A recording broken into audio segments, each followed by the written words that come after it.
Hey everyone, welcome back to our channel, where we delve into the intriguing world of technology and security.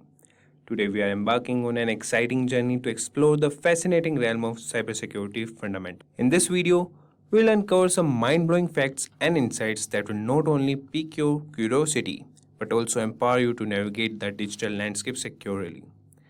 If you are an aspiring cybersecurity professional, looking for online training and certifications from the prestigious universities, and in collaboration with leading experts to enhance your credibility, then search no more.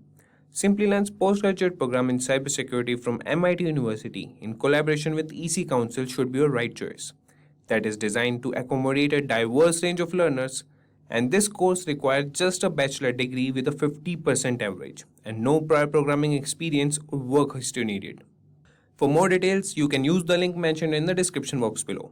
And if you're dreaming of earning prestigious cybersecurity certificates like CISSP, CEH, or CompTIA Security Plus, this program is your ticket to success. We offer a cybersecurity expert master's program that is designed to accommodate a diverse range of learners, and it requires no prior programming experience or work history. Our program not only equips you with essential cybersecurity skills, but also prepares you for the industry's most esteemed certifications, making you an expert in the field. And now let's hear from our learners about their personal experience and their success story after graduating from the Simplilearn's postgraduate program in cybersecurity from MIT University. Hi, I'm Philip. I'm 61 years old, and last year I upskilled with Simplilearn's postgraduate program in cybersecurity after working 30 years in the IT sector in various different profiles. I'm happy to tell you that I was able to clear and pass my CISSP and CCSP certification exams on the first attempt after taking the course. The course, I must say, was packed with practical examples. It was led by highly skilled certified instructors. I worked with many companies before as a security analyst and an architect on a contract basis, but I needed some stability, which I got with the job I just started with Infosys as a cybersecurity consultant. It happened after I took the course. But first and foremost, I've been a learner. Be a learner first. Meet Anne. She often shops from www.shoppingcart.com. She has her information like email ID, address, and credit card details saved on the website to enable a faster and hassle-free shopping experience. The required information is stored in a server. One day, Anne received an email which stated her eligibility for a special discount voucher from shoppingcart.com. In order to receive the coupon code, she was asked to fill in her shoppingcart.com account credentials. This didn't seem fishy to her at the time, as she thought it was just an account verification step. Little did she realize the danger she would be facing. She was knocked off her feet when a substantial amount of money was wiped off her account. How do you think this happened? Well, yes, the email she received was fake. Anne's shoppingcart.com account witnessed unauthorized access from a third party. This type of attack is known as a cyber attack, and the person who carries it out is called a hacker. Could Anne have prevented this attack? Indeed, she could have, with the help of cybersecurity. Cybersecurity involves techniques that help in securing various digital components, networks, data, and computer systems from unauthorized digital access. There are multiple ways to implement cybersecurity, depending on the kind of network you are connected to and the type of cyber attacks you are prone to. So, let's take a look at the various cyber attacks that Anne could have been exposed to. One of the most common types of cyber attacks is a malware attack like Trojan, adware, and spyware, to name a few. Had Anne downloaded any suspicious attachments online, her system could have gotten corrupted by certain malicious viruses embedded within the attachments. Next is a phishing attack, the type of cyber attack which Anne experienced. Here, the hacker usually sends fraudulent emails, which appear to be coming from a legitimate source. This is done to install malware or to steal sensitive data like credit card information and login credentials. Another type of attack is the man-in-the-middle attack. Here, the hacker gains access to the information path between Anne's device and the website's server. The hacker's computer takes over Anne's IP address. By doing so, the communication line between Anne and the website is secretly intercepted. This commonly happens with unsecured Wi-Fi networks and also through malware. Password attack is one of the easiest ways to hack a system. Here, Anne's password could have been cracked by using either common passwords or trying all possible alphabetical combinations. To prevent future cyber attacks, Anne sought to implement a few cybersecurity practices. First, she installed a firewall. As the name suggests, it is a virtual wall between Anne's computer and the internet. Firewalls filter the incoming and outgoing traffic from your device to safeguard your network, and they can either be software applications or hardware reinforcements. Secondly, Anne implemented honeypots. Just like how flowers attract bees, dummy computer systems, called honeypots, are used to attract attackers. These systems are made to look vulnerable in order to deceive attackers, and this, in turn, defends the real system. In addition to these, she also decided to use unique alphanumeric passwords, antivirus software, and started avoiding mails from unknown senders. That was Anne's story. Cyber attacks are not just confined to individuals, but also to public and private organizations. The cyber attacks carried out in such places are more deadly, and they result in colossal losses. Motives of such attacks are many, starting from tampering with crucial data to monetary gains. Let's have a look at a few of the cyber attacks that companies are subjected to. Various public sector organizations and large corporations face the Advanced Persistent Threat, APT. In this form of attack, hackers gain access to networks for a prolonged period in order to continuously gain confidential information. Companies also witness the denial of service attack, where networks are flooded with traffic, which in turn leaves legitimate service requests unattended. A variant of this is the distributed denial of service, DDoS attack, when multiple systems are used to launch the attack. When a hacker manipulates a standard SQL query in a database-driven website, it is known as a SQL injection attack. By doing so, hackers can view, edit, and delete tables from databases. Amidst a plethora of cyber attacks, it is indeed a challenge for organizations with several networks and servers to ensure complete security. This is not an easy task, and to help with this, cybersecurity professionals are hired to work on identifying cyber threats and securing a company's network. There are multiple job roles in the field of cybersecurity. If hacking fascinates you, then the role of an ethical hacker is something to be explored. Such professionals try to exploit a network's vulnerabilities, just like how a hacker would do, but only to identify those vulnerabilities and resolve them for protection against an actual cyber attack. But if you are looking to design robust security structures, then the role of a security architect is more apt. A Chief Information Security Officer, CISO, plays a crucial role in enterprise security and is entrusted with the overall safety of the information in an organization. Now, there are several reasons as to why you should learn cybersecurity. Here, we have the top 10 reasons for the same. At number 10, the reason we have is basic requirements. There is a wrong notion that building a career in cybersecurity is daunting. Well, it is not. A fancy college degree is not at all that it takes to become a successful cybersecurity professional. You can venture into the domain of cybersecurity with some basic knowledge of IT and with an authorized cybersecurity certification. The overall eligibility criterion for the cybersecurity domain is relaxing across the world. IT professionals with cybersecurity certifications are known to receive higher salary packages. Certifications are always given extra weightage in the InfoSec field, and it opens doors to bigger opportunities. These cybersecurity certifications can be opted by anyone, as the eligibility for these are very basic. Cybersecurity certifications train professionals and thus helps in bridging the gap between the supply and demand of skilled cybersecurity professionals. So don't take a step back from learning cybersecurity thinking it is a tedious process. If you are a fresher or a professional, you can go ahead with just these basic requirements. Before moving on to our next reason, here is a question for you all. How many of you like mathematics? Please let us know in the comment section below. I'm sure not everyone loves mathematics, and that is completely okay when it comes to learning cybersecurity. And our ninth reason is, mathematics is not a concern for learning cybersecurity. Many of us find mathematics challenging. Some have the aptitude for dealing with numbers and some don't. And for those who don't, they find it difficult to proceed with a career that has maths involved. However, you can take your decision without any worries when it comes to cybersecurity, as the domain of cybersecurity does not involve mathematics. So if maths is not your strong point, then choosing to learn cybersecurity is a great choice.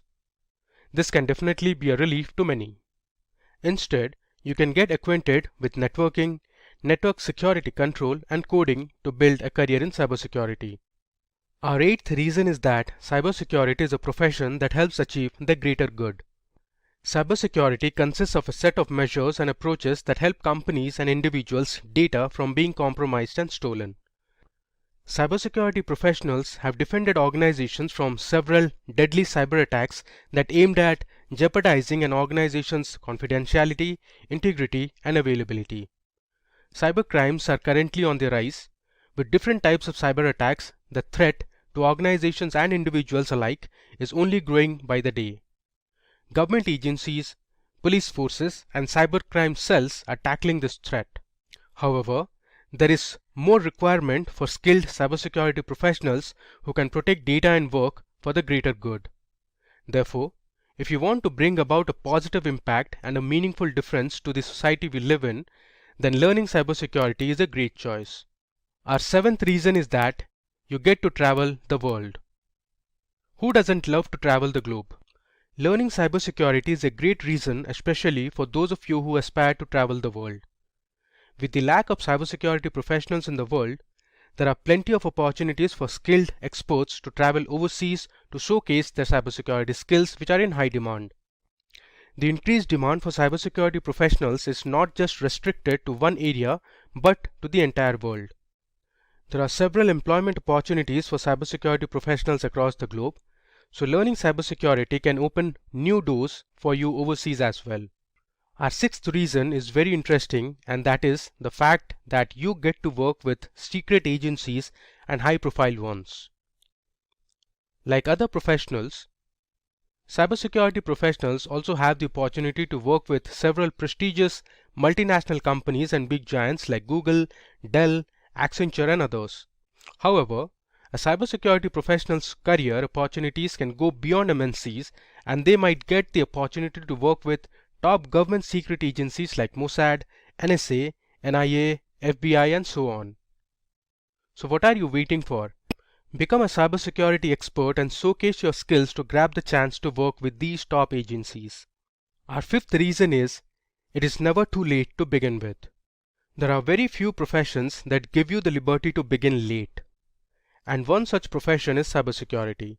It is never too late to realize that you want to become a cybersecurity expert. Many people work as cybersecurity professionals even after their retirement if they have a good knowledge about IT. You could also join cybersecurity courses that train you irrespective of your age. As long as you have good cybersecurity skills, there is no need to worry about job security however late it is. Our fourth reason is cybersecurity is an evergreen industry. Cybersecurity has gradually become an evergreen industry. In the current times, with the onset of the COVID-19 pandemic, businesses are moving online and shifting to cloud storage. The demand for cybersecurity is at its peak. There is a high demand for cybersecurity experts who can safeguard digital data. Hence, we can be rest assured that cybersecurity is here to stay, and this domain is only going to grow in the coming years. According to Cybersecurity Ventures, the number of internet users will hit a whopping 6 billion by 2022. These numbers speak volumes, and this reveals the growing demand for cybersecurity professionals across the globe. Digitalization is taking place across several industries. A cybersecurity expert finds opportunities in every field, as every organization wants to be secure on the digital front. So now is the right time if you are looking to learn and start a career in cybersecurity. Before moving to our top 3 reasons to learn cybersecurity, here's some crucial information for you all. As you know, with relevant certifications, you can grow your cybersecurity career, and here we are to help you with that. You can check out Simplilearn's Cybersecurity Expert Masters program to equip you with the necessary skills to become an expert in this rapidly growing domain. Training for highly sought after certifications like CompTIA Security Plus, CEH, CISM, and CISSP is at the forefront of this course, preparing you for the industry's best jobs. So what are you waiting for? Get certified with Simplilearn and grow your career in cybersecurity today. So, our third reason to learn cybersecurity is because of the plenty of job opportunities it offers. According to the US Bureau of Labor Statistics, the employment of information security analysts is projected to grow 33% from 2020 to 2030, much faster than the average for all occupations. With the world turning digital, there is a dire need for companies to hire cybersecurity experts who can protect and safeguard sensitive data. As firms work to improve their cybersecurity structure, they are also hiring several cybersecurity experts to design, implement, and maintain their cybersecurity solutions. Cybersecurity jobs are not limited to the IT domain. Many security positions are found at companies outside of IT, including industries like media, sports, or finance, to name a few. This emphasizes on the fact that a cybersecurity expert is exposed to several job opportunities from different types of companies across the globe. Our second reason for you to learn cybersecurity is the good salary package it offers. Salaries play a crucial part in any job that you undertake, isn't it? Every individual likes to get duly rewarded for their work, and cybersecurity is one such domain that provides fat paychecks. Cybersecurity experts are the individuals who have come to the rescue with the unprecedented rise in cybercrimes across the world. Organizations are willing to pay sky-high salaries for these cybersecurity experts. There is a lack of skilled cybersecurity professionals, and this is another reason cybersecurity experts are paid well. The salaries of cybersecurity professionals are still expected to grow in the coming times owing to the high demand. Salaries in cybersecurity have a high growth potential, and if you are a skilled cybersecurity professional, you can always negotiate your salary. Finally, a top reason to learn cybersecurity is that you will have a job that never gets boring and a domain that offers unlimited potential for personal growth. Several times, individuals find themselves lost in their career due to lack of challenges, due to their mundane work, and also due to stagnation at work. These reasons play a major role when it comes to a professional quitting their job. However, a job role in cybersecurity tackles these reasons to an extent, and that is why we have this reason at number 1. Cybersecurity is a domain that is constantly evolving, and so are the nature of cyber attacks. Hackers are always trying to develop new methods to get to your data. They develop new exploits regularly, and hence, as a cybersecurity professional, you will face interesting challenges to find optimal solutions for new exploits. You will have new puzzles to solve. A cybersecurity career is not going to be stale. Along with failures, you will also be exposed to new and interesting discoveries. To keep yourself updated in this field and to tackle cyber attacks, you should be in a position to outsmart the hackers. Being in the field of cybersecurity allows you to constantly upskill and enhance your knowledge and experience. It also ensures that your learning journey will never stop. With the world turning virtual, cyber attacks are constantly flooding new headlines. COVID-19 accelerated the current digital transformation, and the year 2020 witnessed several data breaches. Since technology has become more intertwined with our daily lives, it is no surprise that the need for skilled cybersecurity professionals is increasing. On that note, hey everyone, welcome yet to another exciting video by Simplilearn, which will take you through the top cybersecurity career options available today. But before we begin, if you're new here and haven't subscribed already, make sure to hit the subscribe button and that bell icon for interesting tech videos every day. There is a significant lack of skilled cybersecurity professionals who can tackle the cybersecurity challenges faced daily.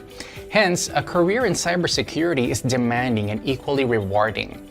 Finding the right career path in the cybersecurity industry isn't always easy.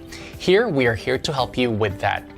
There are a few prerequisites for a career in cybersecurity, the basic one being a bachelor's degree in a subject relating to cybersecurity. However, if you don't have a relevant degree, you can always take up relevant cybersecurity certifications and kickstart your cybersecurity journey. A few other skills like networking, knowledge of operating systems, and cloud security are required to start and grow your cybersecurity career. You can check out our video on the top 5 cybersecurity skills to know more. Cybersecurity jobs vary from entry-level to executive management and everything in between. There are several cybersecurity paths available today. It is best if you start with entry-level and then move on to the next level with the help of certifications and relevant experience. Here, let us have a look at the top 5 cybersecurity job roles today. The first job role is that of a network engineer. Network engineers construct and administer a company's computer networks. They are responsible for installing, configuring, and supporting network equipment. They also configure and maintain firewalls, switches, and routers. This entry-level cybersecurity job can help you start your journey to become an ethical hacker. The annual average salary of a network engineer in the US is $85,098, and in India it is around 510,000 rupees. Second on our list is Information Security Analyst. As an Information Security Analyst, your primary duty is to protect sensitive information. Information Security Analysts create and implement plans for preventing cyber attacks. They monitor data access and ensure compliance with policies. Depending on the cyber threat, they decide if it has to be resolved or escalated further. In the US, an Information Security Analyst earns $89,140 annually. And in India, they earn 6,42,756 rupees. Third on our list is ethical hacker. They are also known as penetration testers. They are network security consultants who identify and exploit system vulnerabilities just like how a hacker would do. They probe and test the network using various penetration tools and software. They also design new penetration tools and document the test results. In the US, a certified ethical hacker earns around $93,000 on an annual average basis, and in India, they make around 5 lakh rupees. The fourth job role that we are going to talk about is security architect. Security architects research and plan the security elements for their organizations.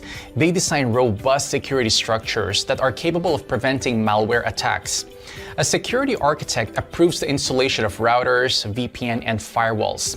Their duties go beyond just architecture building and including formulating company procedures, guidelines, and user guides. Security architects in the US make a handsome sum of $124,000 a year on an average, and in India, they make nearly 21,80,000 rupees. And finally, fifth on our list is Chief Information Security Officer, CISO. They are senior level officers in an organization. They ensure the safety of the information they develop, implement and maintain information security and risk management programs. They also interact with stakeholders and regularly brief them with information security concerns. The average annual salary of a Chief Information Security Officer in the States is a whopping $165,000 annually, and in India, it is 22,22,845 rupees. Several companies are looking for skilled cybersecurity professionals. Philips, Siemens, Google, Microsoft, and GE, to name a few. With passion, the right amount of experience, and relevant certifications, you can grow your cybersecurity career. You can check out Simplilearn Cybersecurity Expert Master's Program to equip you with the necessary skills needed to become an expert in this rapidly growing domain. This course will help you learn various methods as to how you can protect your infrastructure, secure your data, run risk analysis, achieve compliance, and much more. According to Cybercrime magazine by Cybersecurity Ventures, globally there would be nearly 3.5 million unfilled cybersecurity jobs by 2021, and the number of internet users will hit a whopping 6 billion by 2022. These numbers speak volumes, and this shows the growing demand for cybersecurity professionals across the globe. Now that you know the high demand for cybersecurity professionals, let us help you start your cybersecurity career by bagging the right skill set. Many of you out there might be waiting to become a cybersecurity professional but are unsure of how to go about it and what skills you would need to get a cybersecurity job. Not to worry, we are here to help you with that. After extensive research, we have come up with the top 5 skills that will help you get into the field of cybersecurity. Let's have a look at these skills individually. First, we have networking and system administration. The number one skill you need to have to enter the field of cybersecurity is computer networking. Networking is the backbone of the internet. It is imperative that you have an in-depth understanding of networking to start a career in cybersecurity. A network is a group of interconnected devices, and networking is the art of understanding how data is sent, transmitted, and received amongst these devices. You need to know various routing protocols. The TCP/IP and OSI models govern networking. The OSI model is comparatively newer.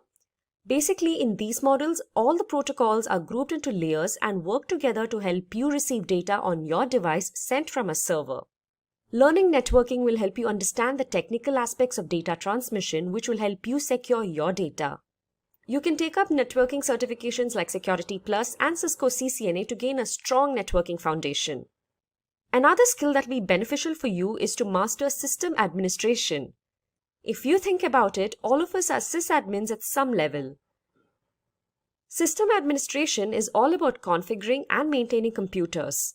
You must be curious to know every aspect of your computer features and settings and play around a bit. Carry out a trial and error method and give yourself small tasks like recovering deleted files or monitoring old viruses on a VM. Explore new techniques, put them into use, and expand your knowledge. Let us now move on to our second skill: knowledge of operating systems and virtual machines.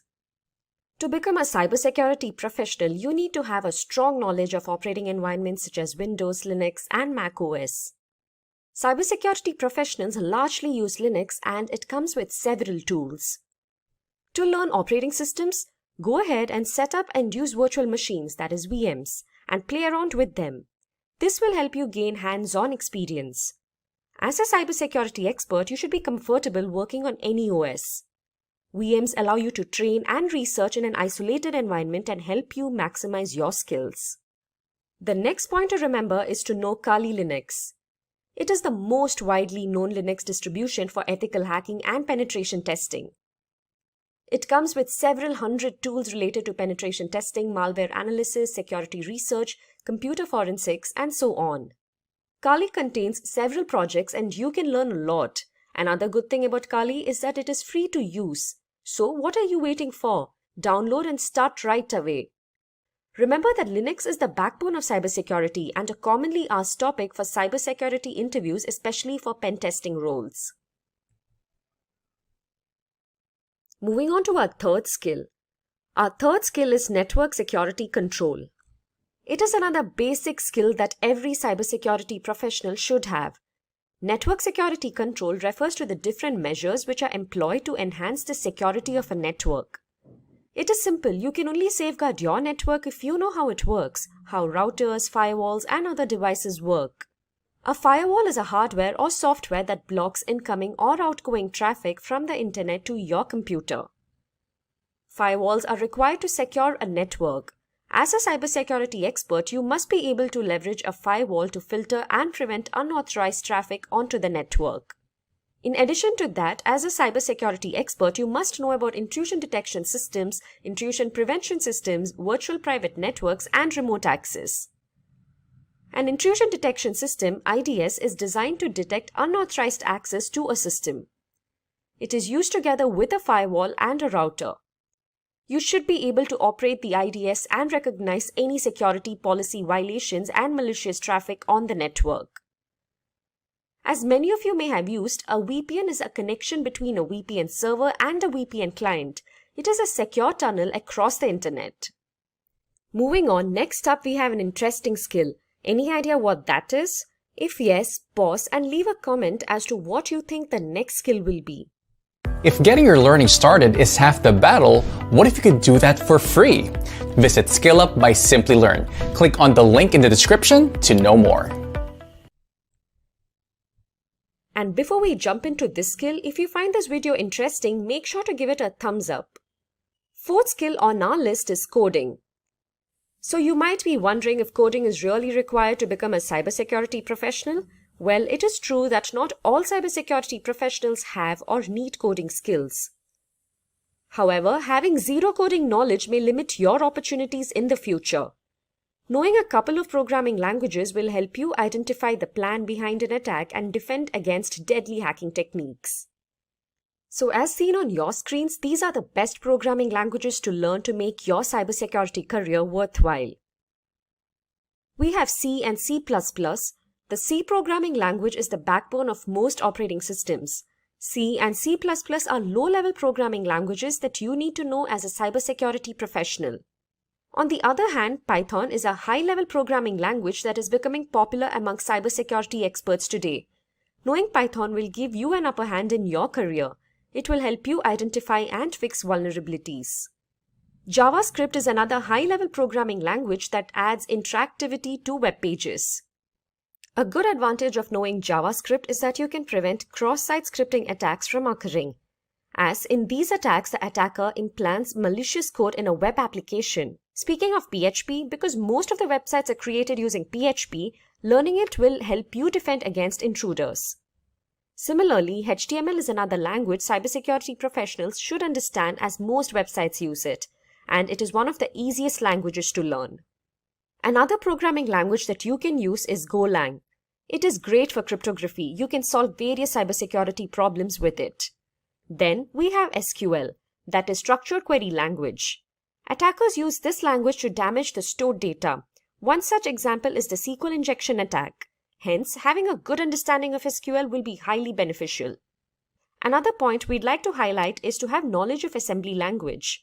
This will help you become a cybersecurity engineer. Assembly will help you understand how malware functions and thereby help you defend against it. In the cybersecurity domain, you can't just lock into a single language, and hence it is advised that you're acquainted with a couple of them. You can also do a crash course for these languages and learn them. Hence, determine the best programming language for your cybersecurity role and get familiar with the basics. Moving on, our fifth skill on the list is cloud security. There is a growing demand for cybersecurity professionals with cloud security skills in the coming years. Companies are on the lookout for professionals with security skills applicable to public and hybrid cloud platforms such as Amazon Web Services and Azure. More organizations look to cloud infrastructure to store data and run applications. This includes the implementation of policies and technologies that protect cloud-based systems and devices. Just like application development security, cloud security also involves building secure systems from the start. Companies want professionals who can manage the cloud security tools to identify and prevent any cloud breaches. People with experience and knowledge in managing big platforms such as Microsoft, Azure, AWS, and the GCP are in high demand. Now that we have seen the top 5 cybersecurity skills, let us go through a set of additional skills that can help you get into the cybersecurity field. Remember that to become a successful cybersecurity expert, you must possess a rich and diverse skill set. So in our list of additional skills, first we have risk analysis. Identifying risks even before their arrival is a great skill. Cybersecurity professionals are required to identify, manage, and mitigate risks. Risk management and mitigation is a skill set that is going to be highly in demand in the coming years. Next, we have information security. Companies require skilled professionals who can protect their electronic data from unauthorized access. Here, in-demand skills are authentication, authorization, malware analysis, and data recovery. Next on our list is security incident handling and response. As a cybersecurity expert, you must be prepared to handle any forthcoming threat of violating an organization's security policy. By following an updated incident response plan, your team can proactively protect your data and minimize the damages.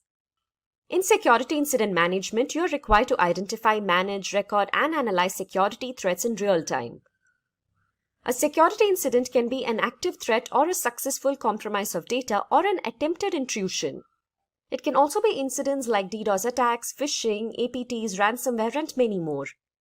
Another important pointer is that as a security practitioner, you must also manage and analyze the security information and event management, SIEM tools and services.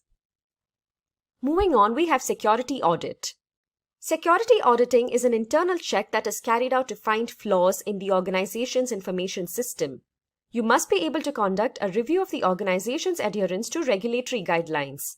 Security audit and compliance knowledge are very crucial as any missed area of regulatory compliance could lead to hefty penalties. Soon, organizations will need people who are more familiar with the various data privacy regulations. If you are good at paperwork, you can capitalize on this skill. Companies will need people who can understand what paperwork to file and which security protocols to use to comply with the regulations. Finally, we have laws and regulations, an often overlooked cybersecurity aspect. There are several cybersecurity laws and regulations, and if you break these laws intentionally or not, it doesn't matter as you will still be charged. These laws define how you can use the internet, and it also defines how people can be protected from becoming the victims of cyber crimes. Knowing these laws and regulations and following the best practice will make you ethical at your job, and this will in turn be good for your organization. So those were our list of additional skills. Apart from these, make sure you stay updated with new hacks and learn new tools as cybersecurity is ever evolving. Another important skill apart from these technical skills is your soft skills. Having a set of good soft skills will help you bag your dream job. We have a video on the top 5 soft skills that will help you grow in your career. Do watch that and incorporate those skills as well. We humans are highly tech-savvy in today's times. With the extensive use of the internet and modern technologies, there is a massive challenge in protecting all our digital data, such as net banking information, account credentials, and medical reports, to name a few. Have you heard about the deadly WannaCry ransomware attack? The attack happened in May 2017 in Asia, and then it spread across the world. Within a day, more than 230,000 computers were infected across 150 countries. The WannaCry cryptoworm encrypted the data and locked the users out of their systems. For decryption of the data, the users were asked for a ransom of $300 to $600 in Bitcoin. The users who used the unsupported version of Microsoft Windows and those who hadn't installed the security update of April 2017 were targeted in this attack. The WannaCry attack took a toll on every sector. Top-tier organizations like Hitachi, Nissan, and FedEx had to put their businesses on hold as their systems were affected too. Now, this is what you call a cyber attack. To prevent such attacks, cybersecurity is implemented. We can define cybersecurity as the practice of protecting networks, programs, computer systems, and their components from unauthorized digital attacks. These illegal attacks are often referred to as hacking. Hacking refers to exploiting weaknesses in a computer network to obtain unauthorized access to information. A hacker is a person who tries to hack into computer systems. This is a misconception that hacking is always wrong. There are hackers who work with different motives. Let's have a look at 3 different types of hackers. Black hat hackers are individuals who illegally hack into a system for a monetary gain. On the contrary, we have white hat hackers who exploit the vulnerabilities in a system by hacking into it with permission in order to defend the organization. This form of hacking is absolutely legal and ethical. Hence, they are also often referred to as ethical hackers. In addition to these hackers, we also have the gray hat hackers. As the name suggests, the color gray is a blend of both white and black. These hackers discover vulnerabilities in a system and report it to the system's owner, which is a good act. But they do this without seeking the owner's approval. Sometimes gray hat hackers also ask for money in return for the spotted vulnerabilities. Now that you have seen the different types of hackers, let's understand more about the hacking that is legal and valid, ethical hacking, through an interesting story. Dan runs a trading company. He does online training with the money his customers invest. Everything was going well, and Dan's business was booming, until a hacker decided to hack the company's servers. The hacker stole the credentials of various trading accounts. He asked for a lump sum ransom in exchange for the stolen credentials. Dan took the hacker's words lightly and didn't pay the hacker. As a result, the hacker withdrew money from various customers' accounts, and Dan was liable to pay back the customers. Dan lost a lot of money, and also the trust of his customers. After this incident, Dan gave a lot of thought as to what could have gone wrong with the security infrastructure in his company. He wished there was someone from his company who could have run a test attack to see how vulnerable his systems were before the hacker penetrated into the network. This was when he realized he needed an employee who thinks like a hacker and identifies the vulnerabilities in his network before an outsider does. To do this job, he hired an ethical hacker, John. John was a skilled professional who worked precisely like a hacker. In no time, he spotted several vulnerabilities in Dan's organization and closed all the loopholes. Hiring an ethical hacker helped Dan protect his customers from further attacks in the future. This, in turn, increased the company's productivity and guarded the company's reputation. So, now you know hacking is not always bad. John, in this scenario, exposed the vulnerabilities in the existing network, and such hacking is known as ethical hacking. Ethical hacking is distributed into 6 different phases. Let us look at these phases step by step with respect to how John, our ethical hacker, will act. Before launching an attack, the first step John takes is to gather all the necessary information about the organization's system that he intends to attack. This step is called reconnaissance. He uses tools like Nmap and hping for this purpose. John then tries to spot the vulnerabilities, if any, in the target system using tools like Nmap and Nexpose. This is the scanning phase. Now that he has located the vulnerabilities, he then tries to exploit them. This step is known as gaining access. After John makes his way through the organization's networks, he tries to maintain his access for future attacks by installing backdoors in the target system. The Metasploit tool helps him with this. This phase is called maintaining access. John is a brilliant hacker. Hence, he tries his best not to leave any evidence of his attack. This is the 5th phase, clearing tracks. We now have the last phase, that is reporting.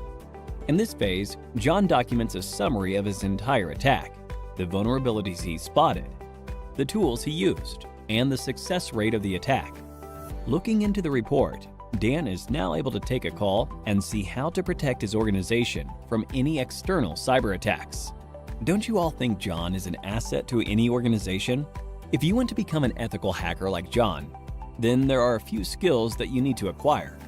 First and foremost, you need to have a good knowledge of operating environments such as Windows, Linux, Unix, and Macintosh. You must have reasonably good knowledge of programming languages such as HTML, PHP, Python, SQL, and JavaScript. Networking is the base of ethical hacking. Hence, you should be good at it. Ethical hackers should be well aware of security laws so that they don't misuse their skills. Finally, you must have a global certification on ethical hacking to successfully bag a position of an ethical hacker like John. Few examples of ethical hacking certification are Certified Ethical Hacker Certification, CEH, CompTIA Pentest Plus, and Licensed Penetration Tester Certification, to name a few. Simplilearn provides a cybersecurity expert master's program that will equip you with all the skills required by a cybersecurity expert.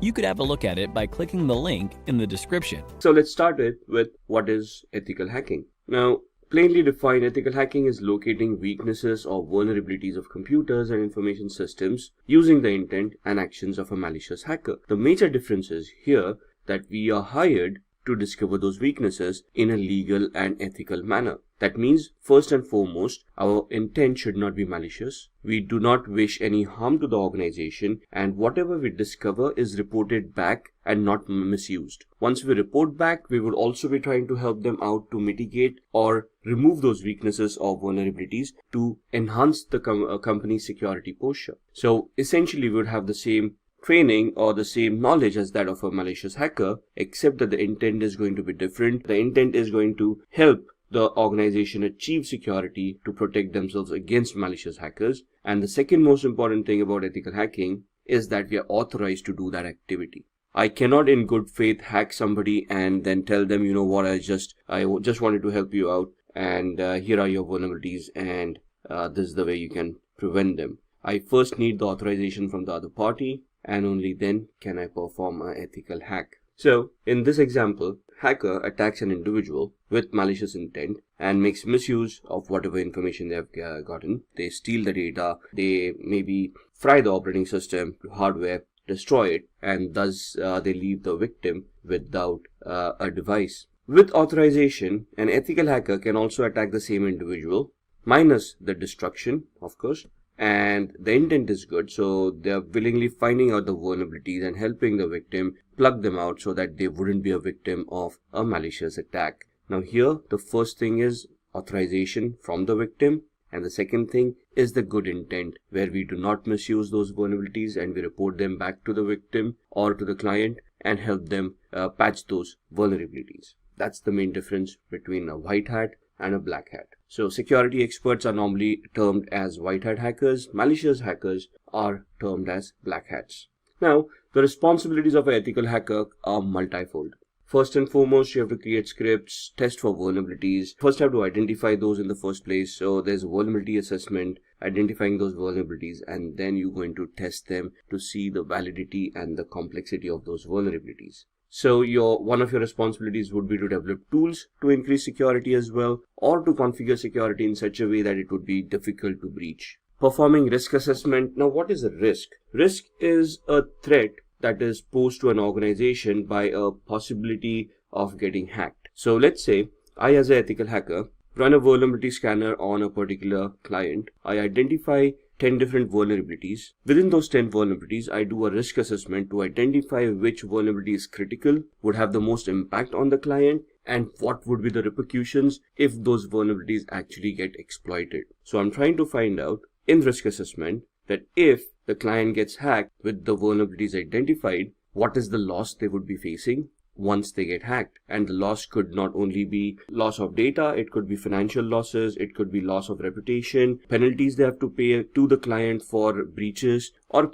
penalties that they may have to pay the governments in case of breaches that happened that couldn't be controlled. Another responsibility of the ethical hacker is to set up policies in such a way that it becomes difficult for hackers to get access to devices or to protected data. And finally, train the staff for network security. So we've got a lot of employees in an organization. We need to train the staff of what is allowed and what is not allowed, how to keep themselves secure so that they don't get compromised, thus becoming a vulnerability themselves to the organization. The policies that we have talked about are administrative policies to govern the employees of the organization. For example, password policies. Most of the organizations will have a tough password policy where they say you have to create a password that meets a certain level of complexity before that can be accepted. And till you create that password, you're not allowed to log in or you're not allowed to register. So let's move on to understand what is penetration testing. Now, for penetration testing, there is a phase called vulnerability assessment that happens before this. Vulnerability assessment is nothing but running a scanning tool to identify a list of potential flaws or vulnerabilities within the organization. Once you have identified the list of those vulnerabilities, you would then move on to penetration test. This is the part of ethical hacking where it specifically focuses on penetration only of the information systems. So you have identified that flaw. Maybe it could be a database with a SQL injection, or it could be a buffer overrun flaw, or it could be a simple password cracking attempt. Your idea is to create those tools, create those attacks, and try to penetrate into those areas where security is weak. The essence of penetration testing is to penetrate information systems using various attacks. The attacks could be anything like a phishing attack, a password cracking attack, a denial of service attack, or any other vulnerabilities that you have identified during the vulnerability scan. So what is Kali Linux and why is it used? Kali Linux is an operating system often used by hackers and ethical hackers both because of the tool sets that the operating system contains. It is an operating system created by professionals with a lot of embedded tools. It is a Debian based operating system with advanced penetration testing and security auditing features. There are more than 600 plus odd tools on that operating system that can help you leverage any of the attacks, man-in-the-middle attacks, sniffing, password cracking.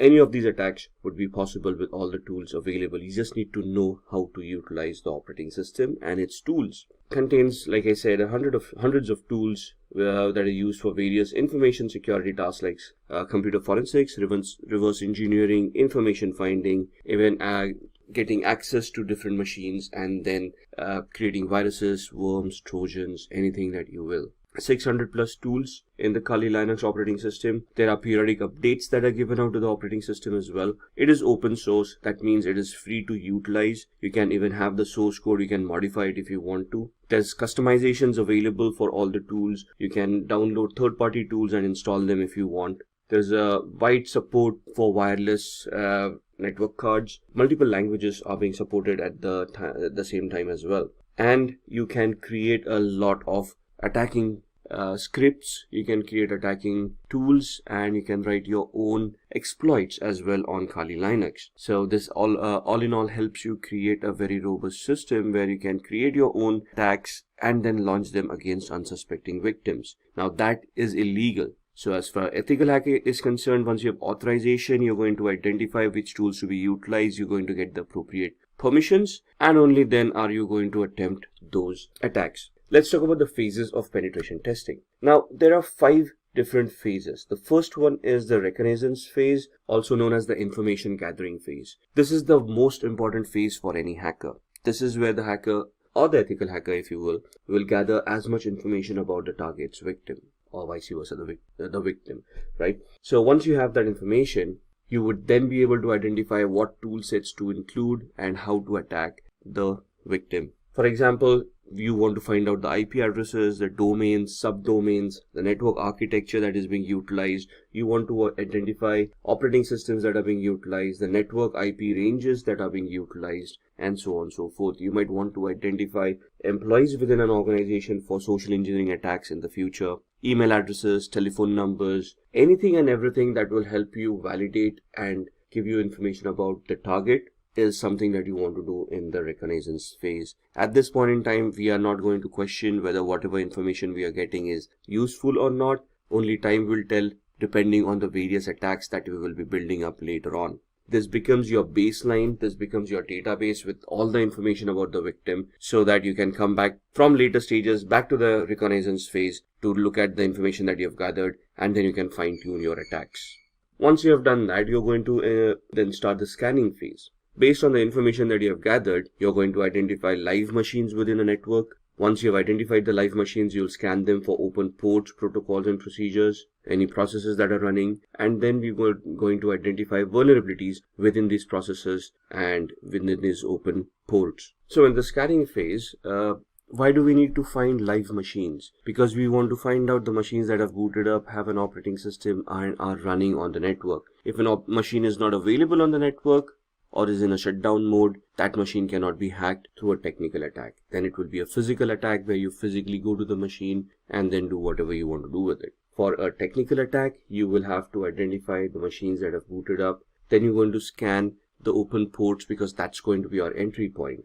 And on the port would be a service that is running, so you scan the service as well, identify the version of the service, and then do a vulnerability scan to identify if there are any vulnerabilities on those services that are running. And then based on all of this information, we are going to develop our attacks as we go on. So once we have this, we go on to the gaining access phase, where we are going to attack and try to get access to our victims' machines. Could be a social engineering attack based on the information gathering we have done. In the technical assessment and scanning phase, if we have identified a vulnerability, we are going to identify a relevant exploit and then use that exploit to try to gain access. Or we might just craft a Trojan and try to execute that Trojan on the victim's machine to check if we can get access through that particular manner. Once we have the access, could be even a simple password cracking attack, which we have been able to accomplish, and we have cracked the password of the person, and now we have gained access to that person's computer, right? But these attacks would be temporary. For example, we have cracked a password, somebody changes the password every 30 days. After that period, our attack would be useless. If a Trojan is executed, we get a connection to that machine for once, but then how do we get a repeated connection over and over again if we want to reconnect to that machine? So that's where we come into the maintaining access phase, where we install rootkits, keyloggers, sniffers, and things like that, where we could get a backdoor entry to the victim's machine. If we have already been successfully installed a Trojan, we would want to add the Trojan to the startup menu, so that every time the operating system starts, the Trojan gets automatically executed, and thus we maintain the backdoor entry to that victim's machine. Once we have done all of this, all these activities are going to leave a trace in the victim's machine. So if we install a Trojan being an application would create directories and files. A virus would be destructive in nature. If you're executing a script, it will leave some logs behind. If we even log in through the cracked password that we have, it will create a login entry for that particular timestamp along with the IP address that we utilized. In the covering tracks, we are essentially trying to avoid detection by deleting traces of our activity. That means that we need to identify where logs are being stored, we need to address those logs, and we need to delete them or modify them in such a way that our activity is not traceable. So these are the 5 main phases of a penetration test. Gather as much information as you can, scan for machines, ports, protocols and services running on the victim's device. Try to gain access by password cracking, trojans, exploits for the vulnerabilities if any. Maintain that access by installing further software which will allow you to get backdoor access to that particular system, and then try to cover your tracks by deleting all traces of your activity. Once successful, the victim will have no idea and you have a backdoor entry and you can monitor the victim to the extent that you want. Now,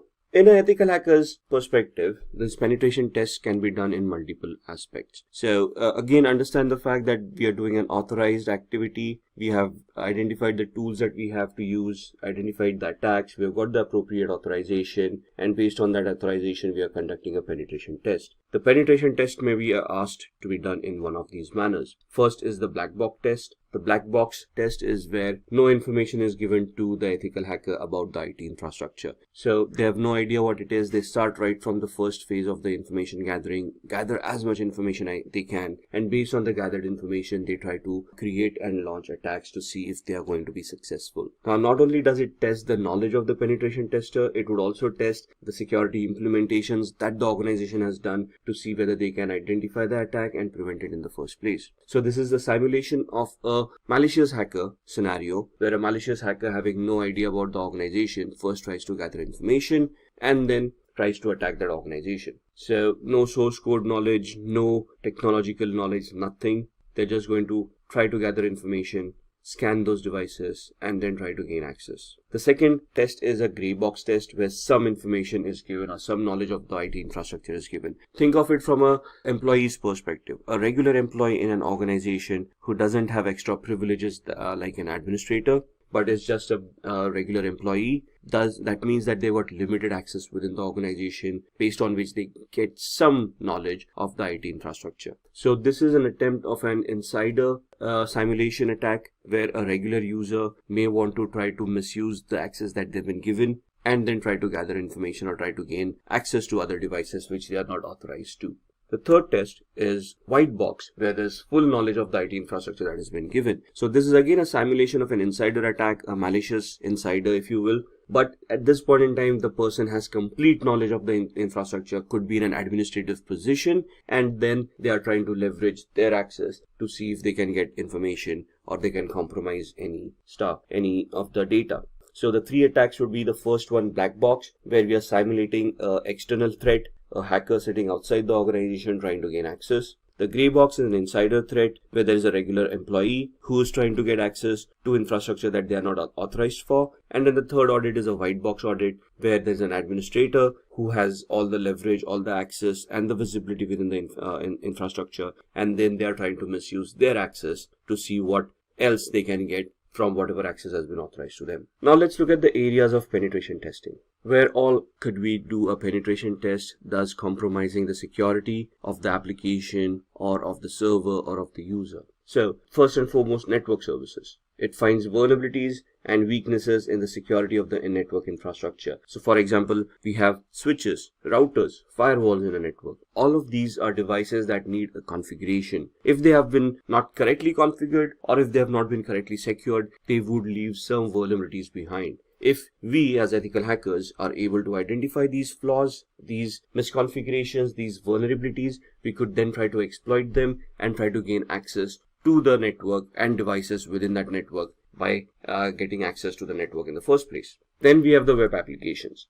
Web applications are nothing but softwares that are developed over or deployed over a web server and are made available over the intranet or the internet. For example, websites that we visit, or web applications like Facebook, if you will, right? So if these applications have vulnerabilities within them, we then try to attack the web-based applications and thus try to bypass authentication or get access to database or try to leak information through those applications. If not, then we try to attack the client side.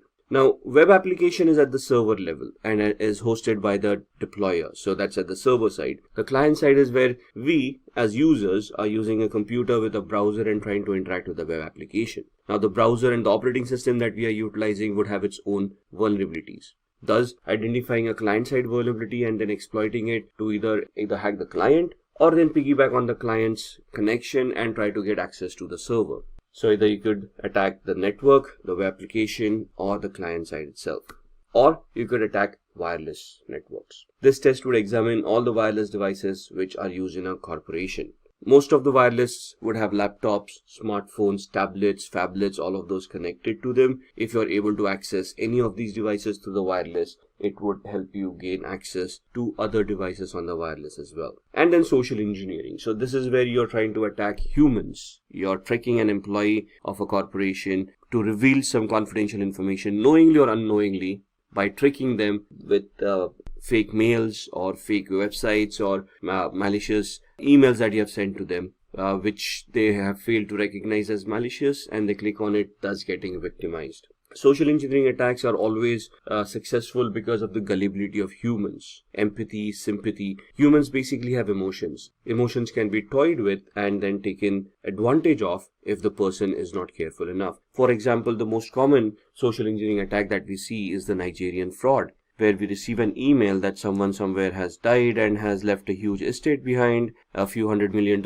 and we have been identified as the person through whom they want to transfer the money to a foreign land to save on taxes. What are the chances of that happening on a daily basis, right? How many princes are there? So that's something that we do not verify. It's just the greed, if you will, of striking it rich quickly that makes us believe these kind of emails. We have also received emails of lottery tickets that we have won over a period of time without even having bought a lottery ticket.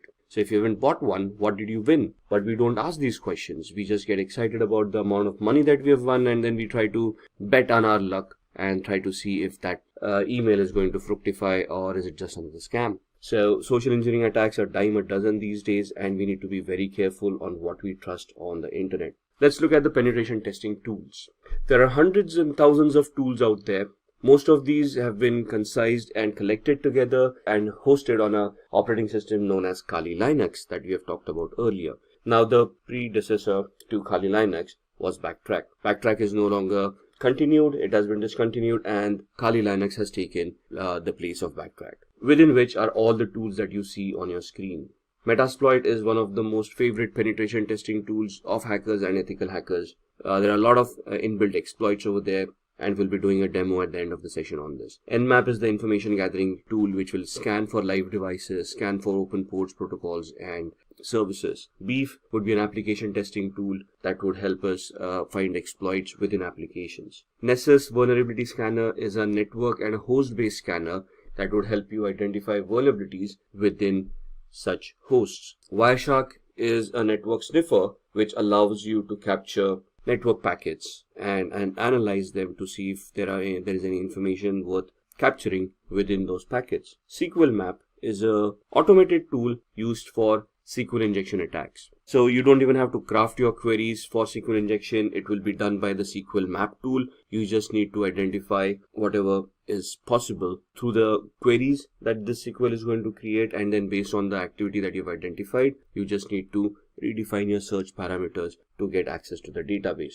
We'll be doing a demo on SQL Map or SQL Map as well. And then there is John the Ripper. John the Ripper is a tool that is used for password cracking. So dictionary attacks, brute force attacks are done using John the Ripper. What is a dictionary attack? A dictionary attack is an attack where we create a list of all probable passwords, store them in a TXT file, and run that list against the password tool to see if any of those passwords are going to match. A brute force attack is trying the same attack but with every permutation and combination of the alphabet that we have, and we are going to try to figure out if we are able to crack the password at all. So these are just some of the tools. For every tool there are another supporting 100 tools or more than that. Like for Nessus Vulnerability Scanner, you'll have Qualys Vulnerability Scanner, you have GFI LAN card, and there are lots of other softwares out there. But these are some of the most commonly utilized tools. Let's look at the Metasploit attack. Metasploit is a framework of penetration testing that makes hacking very simple. You just need to know how to utilize the tool. You need to identify the vulnerability associated with a particular exploit and then run the exploit on Metasploit. We'll be demoing this during the practical. So there are active exploits and passive exploits. Inactive exploits a specific computer, runs until execution and then exits, uses brute force and exits when an error occurs. In a passive exploit, these exploits wait for incoming requests and exploit them as soon as they connect. They can also be used in conjunction with emails and web browsers. So in passive exploits, we create a payload, like a reverse connection payload, we send it to the victim. Once the victim installs that software, the machine will then initiate a connection to us. Our machine will be in a listen mode, and then we will, once the software is executed at their end, we would then try to connect and exploit that particular vulnerability. This is the practical that we'll be doing on Metasploit. So let's move on with the demos, and then we'll see what we can discuss amongst them. Alright, let's have a look at some of the demos that we had talked about in the ethical hacking and penetration testing module. We are going to look at 3 different demos. The first one is going to be a SQL injection attack that we are going to perform on this tool that we have. The second one is a password cracking attack on Windows 7. And the third one is a MetaBreeder based or a Metasploit based shell shock attack on a Linux based web server. So let's get cracking. I've powered on this virtual machine, which is the OWASP Broken Web application. It is a tool that is provided for people who want to enhance their skills, and they can practice how to do these attacks in a legal manner. So we are going to go to this site. I'm just going to open up my browser. The IP address is 71.132, and that's the OWASP Broken Web application that we want to utilize. We are going to head off to Mutility 2, and we are going to look at a SQL injection attack where we want to bypass authentication. Now this takes us to the login screen, so we can just try our luck here and see that the authentication mechanism works. The account does not exist, so the username and password that we have supplied is not the correct one. So we want to ensure that there's a SQL database, and we can try to attack it and see if we can bypass the authentication. Now what we want to do is we want to create a SQL based malformed query that can give us a different output. So I'm just going to type in a single quote over here and type login, and you can see that this is now suddenly recognized as a operator, and there's an error that is given out compared to the login that we tried earlier. When we used a proper text-based login mechanism, it gave us the account does not exist, but here the single quote gave us an error, and it shows us how SQL works. This is the query that we had created. Now in the trainings that you have for ethical hacking, there would be explanations of what these queries are all about, how the syntax works. Here we're just going to see if we can create a malformed query to log in as a user in this case. So what I'm going to do is create the query over here, and we're going to give it a comparison. So we're going to give it a OR 1 equals 1 space hyphen space. And if you now click login, you should be able to bypass authentication, and you can see user has been authenticated, and we now have admin access to this application. Now here the SQL queries need to be crafted in such a perspective that they're going to work. So there would be a lot of exercise in identifying what the database is. There's a Microsoft database and Oracle database and so on and so forth, and then you have to choose those proper commands. But identifying that would come in the training. Right now we're just looking at a demo. This is how a SQL injection attack works. Now let me log out here. Similarly, now we are in a login page. The same query worked wonders where it allowed us to bypass authentication. So it also depends on what kind of a page I am and what query would be accepted at this point in time. So here application understanding would also come into the picture, where which function we are calling upon when we are connected to a particular page. Now this is a user lookup function, right? So again here we try the same method, test. That's not going to work. Authentication error, bad user on password. And if we type in the same query over here, single quote or, and give it a condition, single quote or 1 equals 1 space hyphen space. Now here it is not going to log us in because this is not a login page. This is a user lookup form. So here it would instead give us a dump of all the databases that it has. So you can see all the usernames and passwords coming in that are stored in the user lookup field. So this is where the understanding comes in of which query to create at what page, depending upon the function that is being called, right? So that's the SQL injection attack that we wanted to look at. Let's move on to password cracking. Now this is a Windows 7 machine that we have. I'm just going to do a very basic password cracking example. We're just going to log in. Now here the assumption is that we are able to log in. We have access to a computer, and we want to check out other users who are using this computer and see if we can find out their passwords, so that we can log in as a different user, steal data if required, and we wouldn't be to blame if there are any logs that are created. So here we've got a tool called Enable that is installed right here. Now I'm already an administrator on this machine. I'm checking out other administrators who share the same privileges, or any other user who may be on this system whose password I can crack, and thus I would be able to get access through their account and then do any malicious activity. Right? So this allows me to go into a cracker tool, and it allows me to enumerate this machine and identify all the users and passwords that are there in this particular machine. Right? So I'm just going to click on the plus sign, and I'm going to import hashes from a local system. So where are these files stored? Where does Windows store its passwords? In what format are they stored? And what this tool does to retrieve those? That's something that we all need to know as an ethical hacker, right? So import the hashes from the local system, click on next. It's going to enumerate that file, and it is going to give you a list of all the users that are there. So you can see the users are hacker admin, test, the one that we are logged in as, and then there's a user called virus as well. And you can see that this is the hash value of the password that is being utilized. Now there's a particular format for a hash value for Windows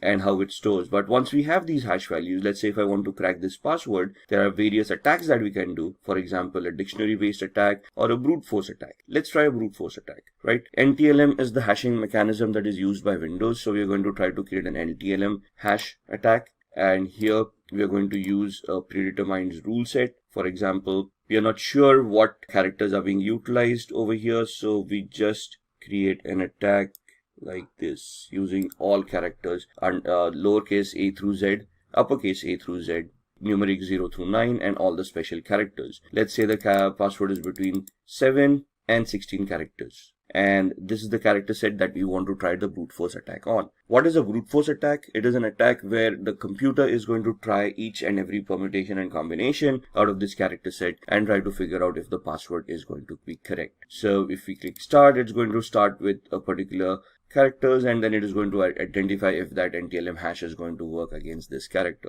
And you can see the time is going to be phenomenal over here. So it's not necessary that this attack would be viable. It will be 100% successful given the time frame.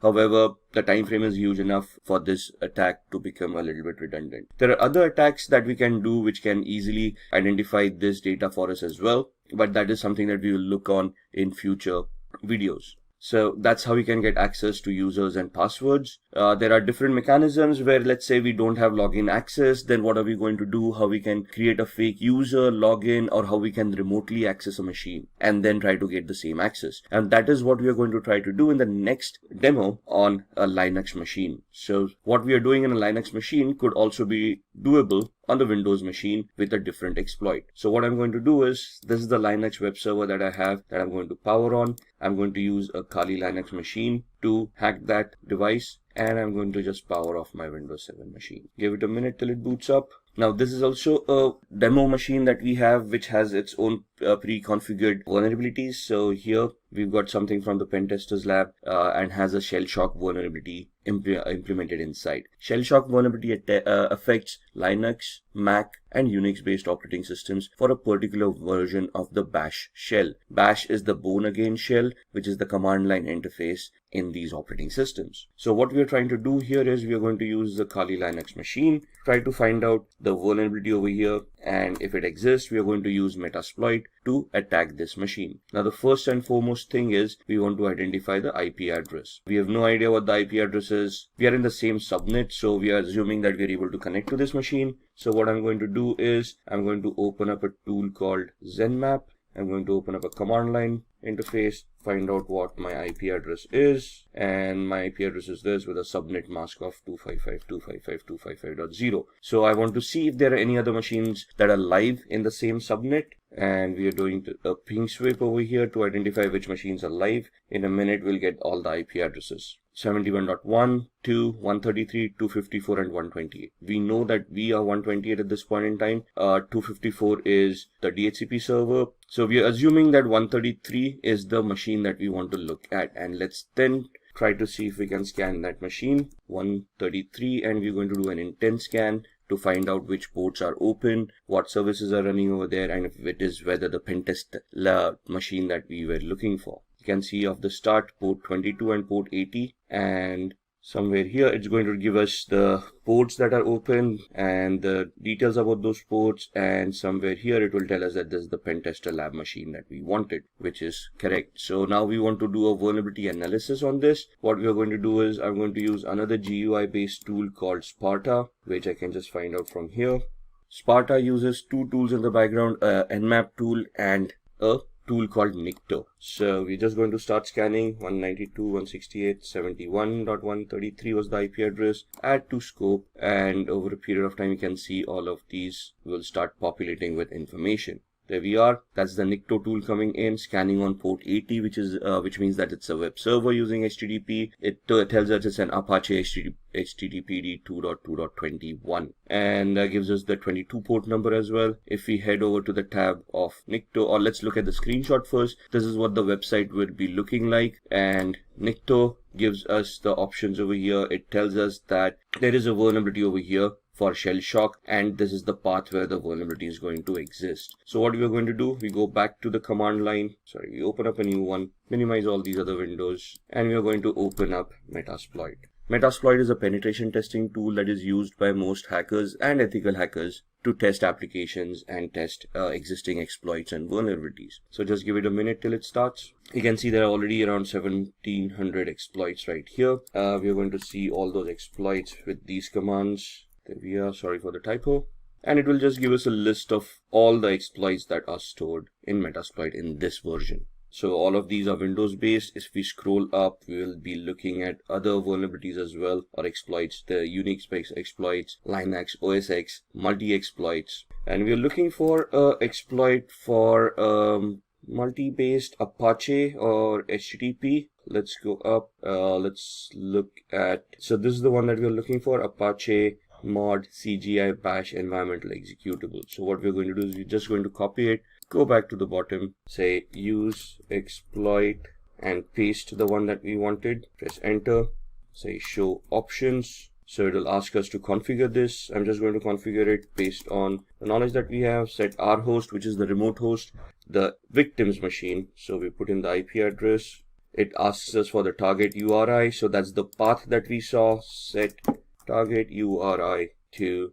cgi-bin/status. Enter. Now with the exploit, we need to find a payload that is going to give us the output that we want. So we say show payloads, and it will give us a list of all the compatible payloads with this exploit. And we want to create a reverse TCP connection, which is this. So we know it's a Linux operating system. We want this payload to be set. So set payload. Press enter. That's the payload coming in. Show options.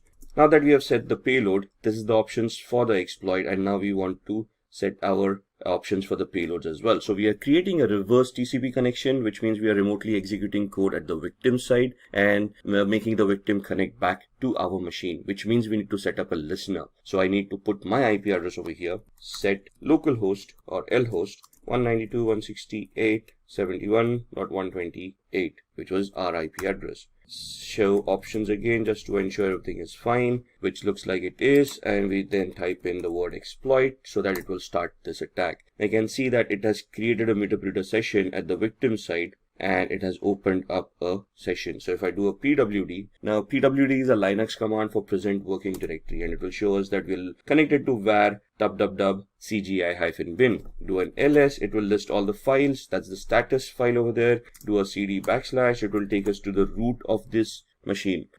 If you are an aspiring cybersecurity professional looking for online training and certifications from the prestigious universities and in collaboration with leading experts to enhance your credibility, then search no more. Simplilearn's postgraduate program in cybersecurity from MIT University in collaboration with EC-Council should be your right choice. For more details, you can use the link mentioned in the description box below. With the next generation of internet exchanges focused on maximum privacy and security, a variety of ways have been enforced to maintain them as such. Censorship has been shifted from the streets to the digital domain. It forces the standard citizen to derive alternative ways to maintain anonymity. A major weapon in this battle for privacy and security is the Tor browser, an independent browser meant to browse the internet while relaying information through the Tor network. It serves as a meaningful alternative to the standard internet browsing habits. To better understand the purpose of this browser and such, we must learn about the work of the Tor network. Featuring its own routing protocol, the Tor browser is an easy way to maintain anonymity while browsing without emptying one's wallet. Let's take a look at the topics to be covered today. We start with the explanation of what is the Tor network and its significance in the working of the Tor browser. We take a look at the onion routing protocol and how it transmits the data from the client devices to the Tor directories in order to circumvent government censorship. Moving on, we learn a few features of the Tor browser and the distinct advantages the Tor network provides. Next, we learn the difference between using a VPN and a Tor to anonymize internet usage. And finally, we have a live demonstration of the Tor browser anonymization features in action. Let's move on to learning about the Tor network. Tor, short for the Onion Router. It's an open source privacy network that permits users to browse the web anonymously. The Tor was initially developed and solely used by the US Navy to protect sensitive government communications before the network was made publicly available. The digital era has disrupted the traditional way of doing things in every sector of the economy. The rapid rise in development and innovation of digital products has given way to frequent data breaches and cyber thefts. In response, consumers are increasingly opting for products that offer data privacy and cybersecurity. Tor is one such underground network that was implemented for the purpose of protecting users' identities. The Tor network is one example of the many emerging technologies that attempt to fill a data privacy void in a digital space plagued by cybersecurity concerns. The Tor network intercepts the traffic from your browser and bounces a user's request of a random number of other user IP addresses. Then the data is passed to the user requester's final destination. These random users are volunteer devices which are called as nodes or relays.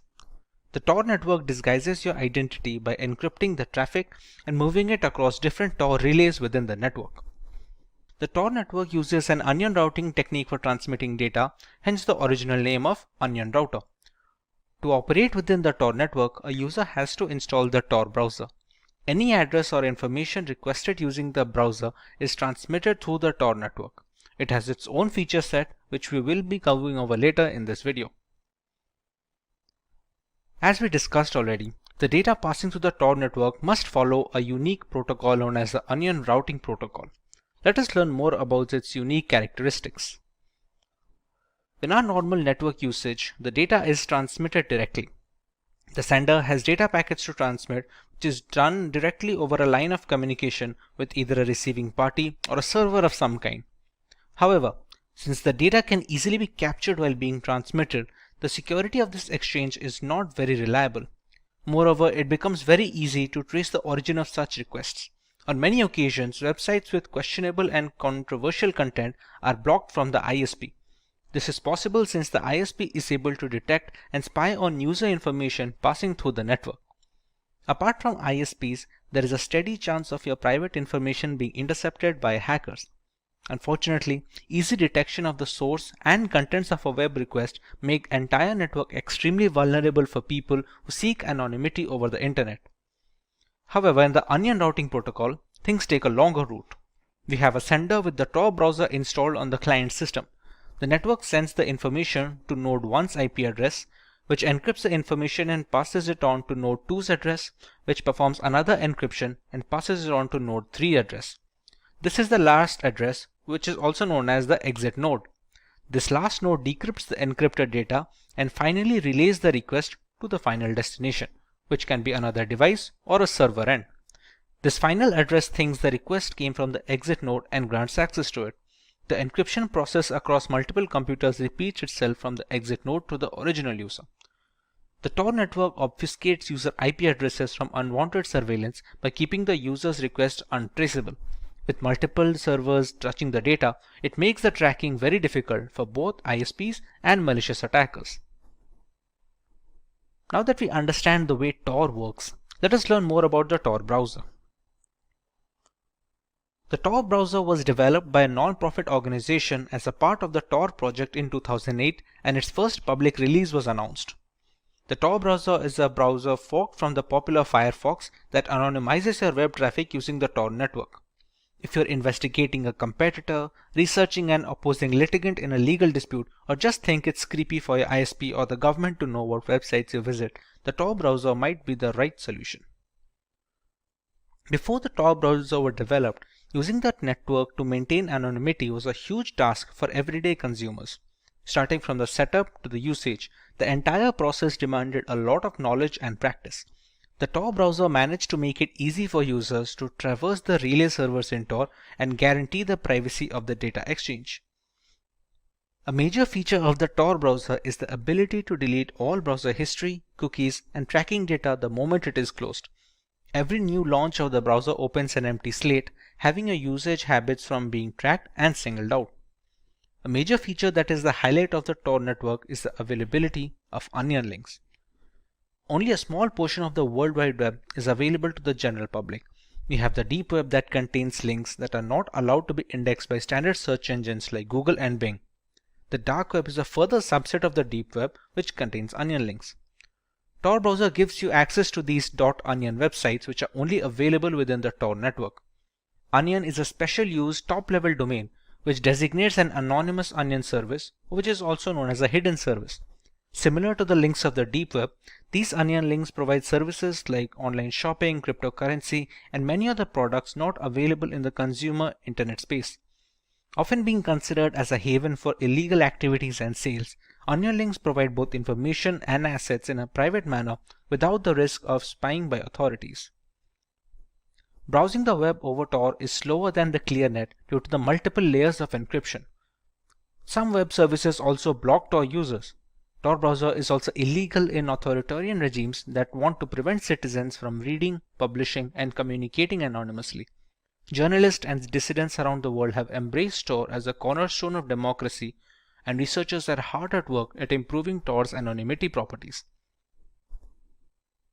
Let us take a look at some of the advantages of using the Tor browser over standard web browsers.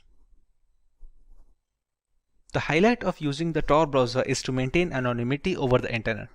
The cause for such requests can differ from person to person, but all of these concerns are answered by the Tor network. Routing the information via multiple nodes and relay servers make it entirely difficult for the ISP to keep a track of usage data. The entire Tor project is designed to be completely free and open source. Allowing the code for the browser to be inspected and audited by third parties helps in the early detection of faulty configurations and critical bugs. It is present for multiple operating systems, starting from laptops to mobile devices. A number of websites are blocked by governments for a variety of reasons. Journalists under authoritarian regimes have difficulty in getting the word out regarding the situation. Since the onion routing protocol transfers data between multiple servers of random countries, the domains being blocked become available when used via Tor. Usage of these encryption messaging platforms is easily enforced using the Tor browser, which otherwise would have been a difficult task under oppressive circumstances. Many people believe that a VPN offers the same benefits as the Tor browser. Let's put both of them to the test and see the differences between them. Coming to the first point of difference, Tor is completely free and open source. All of the code for the browser and the network can be audited and has been cleared for security concerns. When it comes to VPN, there are many different brands which have open source clients, but the same cannot be said for their counterparts. Some have partly open source, while some have completely locked up their code so that they cannot be stolen further. Moving on, Tor has multiple relay points in its data transfer protocol. Between the server and the receiver, there are 3 different IP nodes. That number can increase, but it will always be more than 2.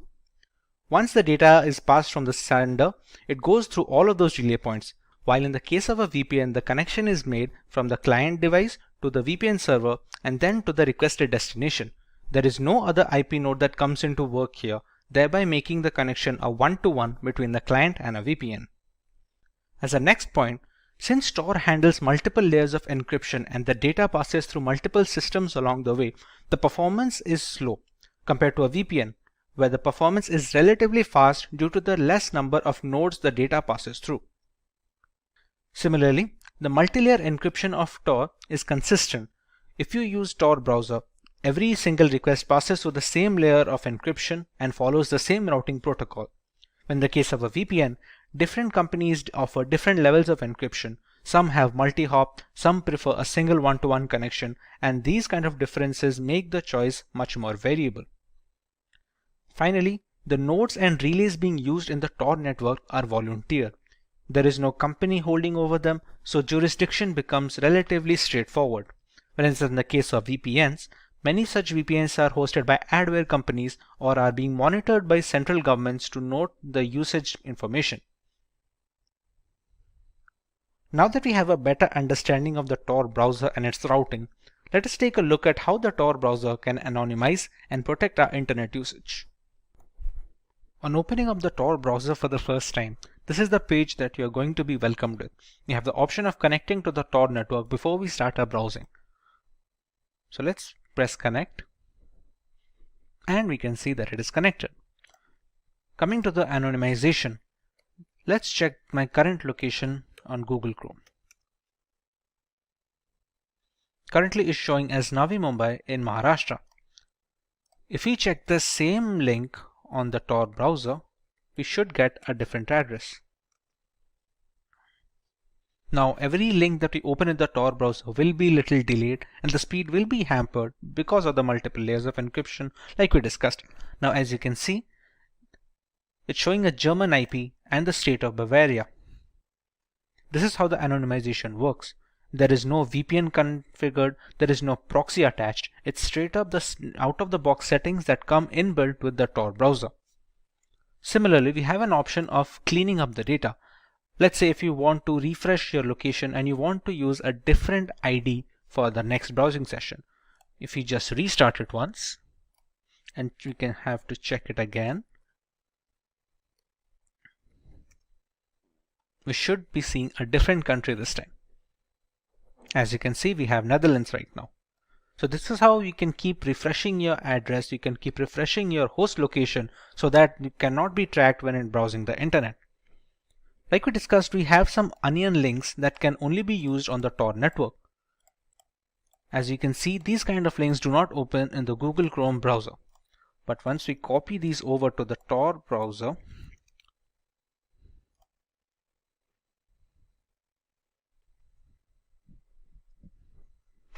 as you can see, we have opened the hidden wiki, which is available only on the Tor network.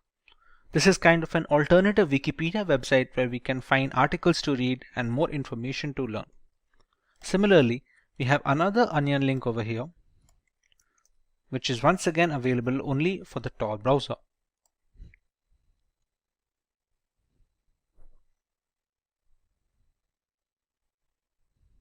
Now these kind of delays are expected, but they are a valid compromise because they maintain the anonymity that many people desire. Similarly, we have found a hidden wallet, which is a cryptocurrency wallet, which is specifically for dark web members. This operates over the Tor network, and this is used by mostly journalists and people who want to anonymize their internet transactions when it comes to dealing money. All of the transactions that occur over the Tor network are almost impossible to track. Therefore, these kind of cryptocurrency wallets are very big on the deep web. This is just one example, while having multiple different wallets for every single cryptocurrency available. Jude is waiting at the airport to hop on her flight back home when she realizes that she missed making an important bank payment. She connects her laptop to the public Wi-Fi at the airport and goes ahead to carry out the bank transaction. Everything goes well, and Jude completes her transaction. After a couple of days, she was wiped off her feet when she learned that her bank account was subjected to a cyber attack, and a hefty amount was wiped from her account. After getting in touch with the bank authority, she learned that her account was hacked at the airport. She then realized that the public Wi-Fi she used might have caused her this trouble. Jude wishes that had her bank transfer escaped the hacker's eyes, she would not have been a victim of a cyber attack. Bank officials advise her to use a VPN for future transactions, especially when connecting to an open or public network. Like most of us, Jude had come across the term VPN several times, but didn't know much about it, and little did she think that the repercussions of not using a VPN would be this bad. Let's understand how the hacker would have exploited Jude's transaction in the absence of a VPN. In this process, Jude's computer first connects to the Internet Service Provider, ISP, which provides access to the internet. She sends her details to the bank's server using her IP address. Internet Protocol Address, or IP address, is a unique address that recognizes a particular device, be it a laptop or a smartphone on the internet. When these details pass through the public network, the hacker, who passively watches the network traffic, intercepts it. This is a passive cyber attack, where the hacker collects Jude's bank details without being detected. More often or not, in such an attack, payment information is likely to be stolen. The targeted data here are the victim's username, passwords, and other personal information. Such an unsecured connection exposed Jude's IP address and bank details to the hacker when it passed through the public network. So would Jude have been able to secure her transaction with the help of a VPN? Well, yes. Picture Jude's bank transaction to be happening in a tunnel that is invisible to the hacker. In such a case, the hacker will not be able to spot her transaction, and that is precisely what a VPN does. A virtual private network, more often known as VPN, creates a secure tunnel between your device and the internet. For using a VPN, Jude's first step would be to install software-based technology known as the VPN client on her laptop or smartphone that would let her establish a secure connection. The VPN client connects to the Wi-Fi and then to the ISP. Here, the VPN client encrypts Jude's information using VPN protocols. Data is encrypted to make sure it is secure. Next, the VPN client establishes a VPN tunnel within the public network that connects to the VPN server. The VPN tunnel protects Jude's information from being intercepted by the hacker. Jude's IP address and actual location are changed at the VPN server to enable a private and secure connection. Finally, the VPN server connects to Jude's bank server in the last step, where the encrypted message is decrypted. This way, Jude's original IP address is hidden by the VPN, and the VPN tunnel protects her data from being hacked. This explains how VPN makes your data anonymous and secure when it passes through the public network, and the difference between a normal connection and a VPN connection. After learning about this, Jude was certain that she should start using a VPN to carry out her online transactions in the future.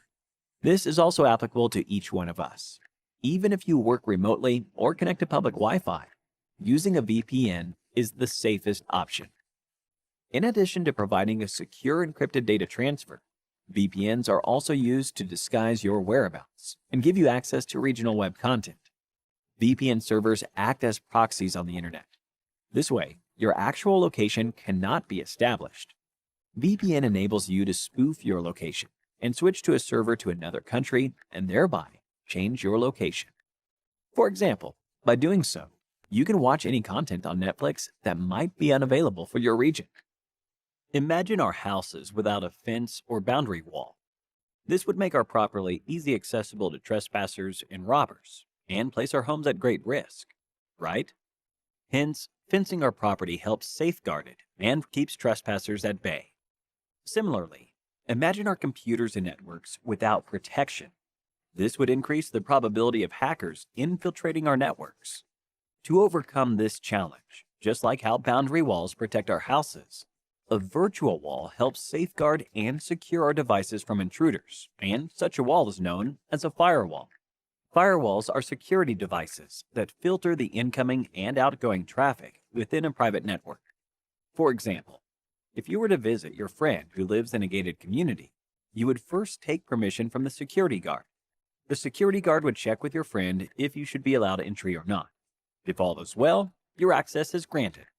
On the other hand, the security guard would not grant permission to a trespasser looking to enter the same premises. Here, the entry access depends solely on your friend, the resident's discretion. The role of the security guard in this case is similar to that of a firewall.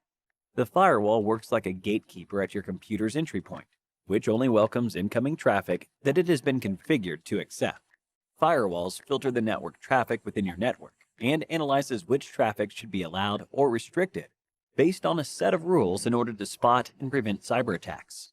Your computer communicates with the internet in the form of network packets that hold details like the source address, destination address, and information. These network packets enter your computer through ports. A firewall works on a set of rules based on the details of these network packets, like their source address, a destination address, content, and port numbers. Only trusted traffic sources or IP addresses are allowed to enter your network. When you connect your computer to the internet, there is a high chance of hackers infiltrating your network. This is when a firewall comes to your rescue by acting as a barrier between your computer and the internet. The firewall rejects the malicious data packet and thus protects your network from hackers. On the other hand, traffic from trusted websites is allowed access to your network. This way, a firewall carries out quick assessments to detect malware and other suspicious activities, thereby protecting your network from being susceptible to a cyber attack. Firewalls can either be hardware or software. Software firewalls are programs installed on each computer. This is also called a host firewall. Meanwhile, hardware firewalls are equipments that are established between the gateway and your network. Linksys routers are a good example of a hardware firewall. Besides this, there are other types of firewalls designed based on their traffic filtering methods, structure, and functionality. A firewall that compares each outgoing and incoming network packet to a set of established rules, such as the allowed IP addresses, IP protocols, port number, and other aspects of the packet, is known as a packet filtering firewall. If the incoming network traffic is not per the predefined rules, that traffic is blocked. A variant of the packet filtering firewall is the stateful inspection firewall. These types of firewalls not only examine each network packet, but also checks whether or not that network packet is part of an established network connection. Such firewalls are also referred to as dynamic packet filtering firewalls. Our next type of firewall is called a proxy firewall. This draws close comparison to how you give proxy attendance for a friend. Like how you take the authority to represent your friend, the proxy firewall pretends to be you and interacts with the internet. They come between you and the internet, and thereby prevents direct connections. This protects your device's identity and keeps the network safe from potential attacks. Only if the incoming data packet contents are protected, the proxy firewall transfers it to you. They are also known as application-level gateway. A firewall can spot malicious actions and block your computer from receiving data packets from harmful sources. In addition to preventing cyber attacks, firewalls are also used in educational institutions and offices to restrict users' access to certain websites or applications. It is used to avoid access to unauthorized content. The year was 1971. An engineer named Bob Thomson at BBN, an American research and development company later acquired by Raytheon, created the world's first virus proof of concept, dubbed the Creeper. Although credited and referenced by various entities as the world's first computer virus, the Creeper actually exhibited the behavior of a worm. "I am the Creeper and catch me if you can." This is what the virus said.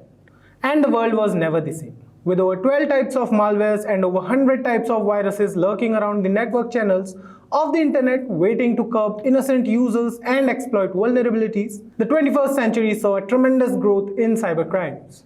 And so did the need and demand for cybersecurity experts. Hello everyone and welcome to Simplilearn's YouTube channel.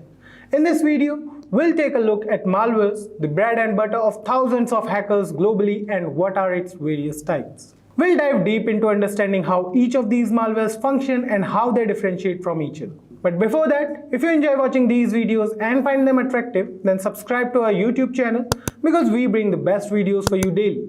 Also, press the bell icon to never miss any updates from Simplilearn. As we know, the demand for cybersecurity personnel is skyrocketing. So if you want to master the field of cybersecurity, then Simplilearn's postgraduate program in cybersecurity in collaboration with MIT is clearly the right choice for you. This postgraduate program in cybersecurity is designed to equip you with the skills required to become an expert in the rapidly growing field of cybersecurity. This cybersecurity program aims to help you stay ahead of the latest cybersecurity trends. Key features of this program: Simplilearn's postgraduate certificate, Masterclasses from MIT faculty, featuring modules from MIT SCC and EC-Council, access to CEH kit, 25 plus hands-on projects, and many more. This cybersecurity certification program begins with introductory level skills and then progresses to advanced cybersecurity technologies. This program covers all the essential skills you will need to become an expert in the field of cybersecurity. Cybersecurity is one of the top concerns of businesses today in any industry.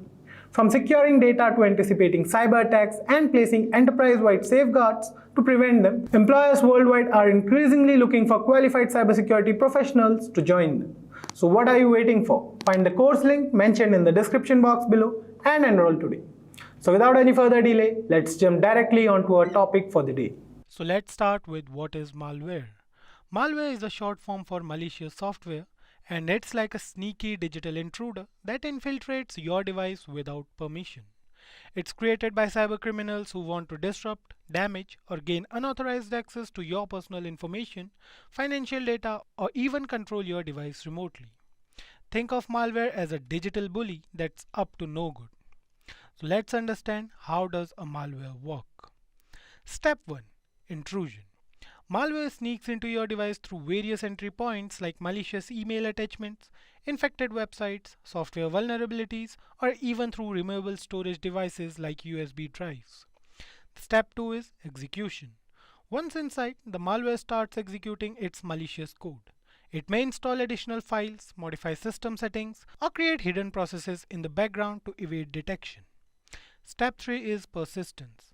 To maintain control over your device, malware often tries to establish persistence. It may create registered entries, modify startup settings, or hide in system folders, ensuring it launches every time you boot up your device. Next step is exploitation. Malware takes advantage of vulnerabilities in your operating system, applications, or network to spread its reach. It may exploit security weaknesses to propagate across networks, infect other devices, or steal sensitive information. The step 5 is malicious activities. Now that the malware has settled in, it carries out its intended actions depending on its type. This could include stealing personal information, capturing keystrokes, encrypting files, displaying unwanted ads, or even hijacking your device for cybercriminals' remote control. The next step is concealment. Malware often employs techniques to hide its presence and avoid detection. It may use rootkit technology to hide its files and processes, employ anti-analysis measures, or encrypt its communication with command and control servers to evade security measures. The last step is damage or profit. Ultimately, malware aims to achieve its malicious objective. It may cause damage to your system, compromise your privacy, steal financial information, or create opportunities for cybercriminals to profit. Have you ever wondered how it feels to be a cybersecurity expert after gaining a certification? So let's take a minute to hear it out from our learners who have experienced massive success in their career after taking the cybersecurity course. Hi, I'm Philip. I'm 61 years old, and last year I upskilled with Simplilearn's postgraduate program in cybersecurity after working 30 years in the IT sector in various different profiles. I'm happy to tell you that I was able to clear and pass my CISSP and CCSP certification exams on the first attempt after taking the course. The course, I must say, was packed with practical examples. It was led by highly skilled certified instructors. I worked with many companies before as a security analyst and an architect on a contract basis, but I needed some stability, which I got with the job I just started with Infosys as a cybersecurity consultant. Happened after I took the course. But first and foremost, I've been a learner. Be a learner first. Now that we have a good idea of how does a malware work, let's understand the different types of malware. More than 12 types of malwares are present in the world today, and each of them is threatening to different extent. So let's discuss some of the most common and hazardous malwares. The first is virus, a classic troublemaker that attaches itself to a program or file, replicating and spreading across your system. It can corrupt or destroy data and even render your device useless. The second one is worm, a sneaky creature that replicates itself and spreads across networks, causing congestion and slowing down systems. It can also exploit vulnerabilities to gain unauthorized access. The next one is Trojan horse. Inspired by the ancient Greek tale, this malware disguises itself as a legitimate software, tricking you into installing it. Once inside, it opens a backdoor, giving cybercriminals remote control over your device. The next is ransomware. This villainous malware holds your data hostage by encrypting it. The cybercriminals then demand a ransom to restore access, leaving you feel like a character in a digital hostage situation. Next is spyware, A nosy little malware that secretly monitors your activities, collecting sensitive information like password, browsing habits, and even keystrokes. Talk about an invasion of privacy. The next one is adware, an annoying troublemaker that bombards you with unwanted advertisements, pop-ups, and redirects. It's like a clingy digital salesperson that never takes no for an answer. So those are some of the truly menacing types of malware, but knowledge is power. So how can we protect ourselves from these digital villains? The first step is keep your software up to date. Regularly update your operating system, antivirus software, and applications. These updates often include security patches to fix vulnerabilities. Use strong and unique passwords. Avoid using common or easy to guess passwords. Opt for a combination of letters, numbers, and symbols. Next is be cautious while you are online. Avoid clicking on suspicious links, downloading files from untrustworthy sources, or opening email attachments from unknown senders. Stay vigilant. Next one is install reputable antivirus software. Invest in reliable antivirus software that can detect and remove malwares. Last is backup your data. Regularly backup your important files and data to an external hard drive or cloud storage. That way, even if your device gets infected, you can restore your files anytime. So I guess you guys must have got a good idea about what is a malware and how to stay safe from a malware. Now you may be wondering, what is SQL injection? Well, let us explain. SQL injection is a serious vulnerability affecting web applications where attackers can execute unintended code on a server by injecting malicious SQL commands into a database query. If successful, an attacker can gain unauthorized access to sensitive data or even modify it. So if you are a web developer, this is something you must take seriously. But don't worry, in this video, we will explain how SQL injection works, why it's so dangerous, and how you can protect your application from it. So be sure to watch until the end to learn how to safeguard your apps from this threat. Before we begin, if you are someone who is interested in building a career in cybersecurity by graduating from the best universities, or a professional who elicits to switch careers with cybersecurity by learning from the experts, then try giving a shot to Simplilearn's postgraduate program in cybersecurity, that is, in collaboration with the modules from MIT Schwarzman College of Engineering. And the course link is mentioned in the description box that will navigate you to the course page where you can find a complete overview of the program being offered. And if these are the types of videos you would like to watch, then hit the subscribe button, like, and press the bell icon to never miss on any update. And here we go. And now we'll see the agenda for our tutorial. Starting with, we'll first see what is SQL injection, then we'll see how does a SQL injection attack work, then we'll see what are types of SQL injection attacks, and then we'll see the detection and prevention of SQL injection attacks. Then we'll see some real life examples that happened with the SQL injections, and then we'll have an overview of impact of SQL injection attacks. Now we'll start with what is SQL injection. SQL injection is a technique used by attackers to manipulate a web application's database queries. By injecting malicious SQL code into input fields, attackers can execute unauthorized commands and potentially gain access to sensitive information. SQL injection attacks primarily target web applications that use SQL databases such as MySQL, Oracle, or Microsoft SQL Server. And now we will see how does a SQL injection attack work. So to understand how a SQL injection attack works, let's consider how a typical SQL query functions. Queries are used to retrieve or modify data from a database. Attackers exploit vulnerable input fields by injecting malicious SQL code that alters the intended behavior of the query. And attackers first study the targeted database to understand its structure and behavior. Then they craft a SQL query that the server interprets as a legitimate command. For example, or 1 equal to 1. That is a query's input field. An attacker can bypass authentication and gain unauthorized access. And SQL injection attacks can also be used to delete data, manipulate records, or retrieve information from multiple database tables using techniques like error-based injection, union-based attacks, or inferential SQL injection. Now we'll see an example to understand this concept more. So consider a website that has search feature where users can search for products by entering keywords. The website uses a SQL database to store product information. In a secure scenario, The website would take the user's input, sanitize it, and construct a SQL query to fetch the relevant products. For example, the query might look like this. That is, select star from products where name like and the entered keyword what they want to search. So this query retrieves products whose names contain the entered keyword. However, if the website is vulnerable to SQL injection, an attacker can manipulate the input to execute malicious SQL statements. Let's say the attacker wants to retrieve all products from the database, regardless of the entered keyword. In the search field, they entered or 1 equal to 1 hyphen hyphen. The input manipulates the SQL query, and this query becomes this, that is, select star from products where name like ampersand and then or 1 equal to 1 hyphen hyphen percent. In this case, the attacker uses the single quote to close the existing string, followed by or 1 equal to 1 hyphen hyphen to inject a new condition that is always true. The semicolon is used to terminate the previous statement, and the double hyphens are used to comment out the remaining portion of the original query.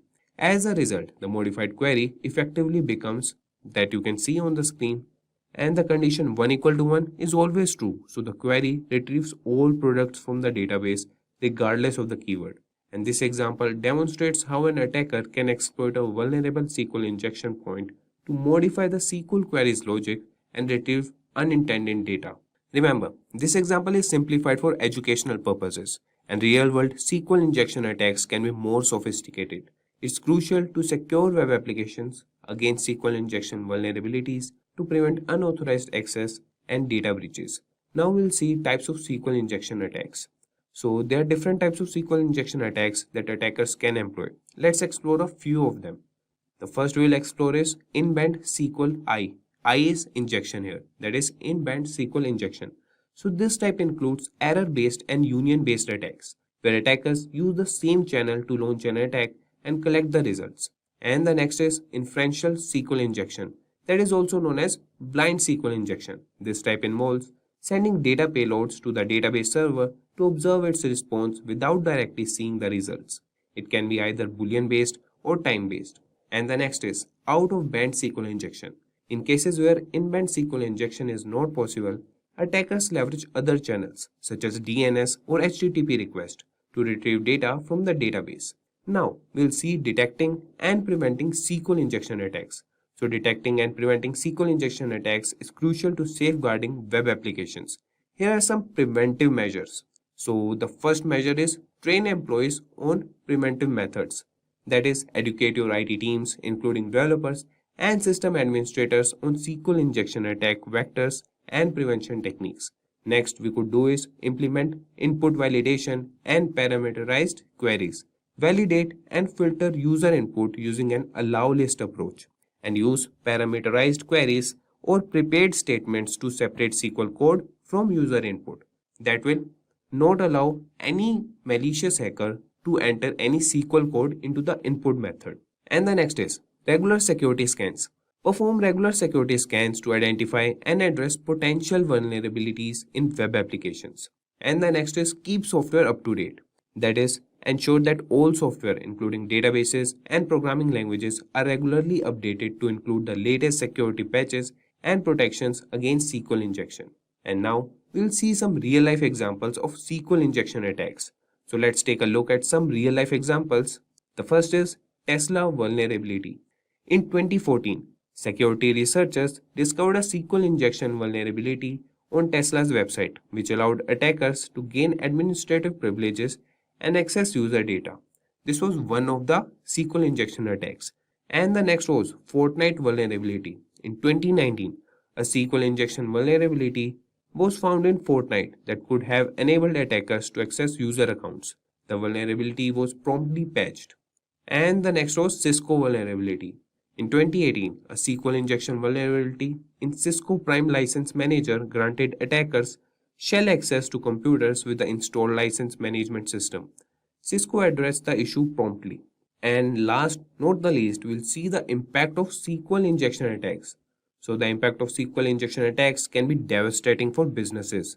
The first could be the unauthorized access to sensitive information and resources. And the next is potential data breaches and exposure to confidential data. And the next is data manipulation or deletion. And the next is network infiltration and system compromise. And the next is loss of customer trust and decreased revenue. And the last is reputational damage and long-term consequences for the business. And that wraps up our discussion on SQL injection. It's crucial for businesses and developers to be aware of this vulnerability and take necessary precautions to prevent attacks. Stay vigilant, keep your software up to date, and educate yourself and your team on best practices for web application security. Jane is relaxing at home when she receives an email from a bank that asks her to update her credit card PIN in the next 24 hours as a security measure.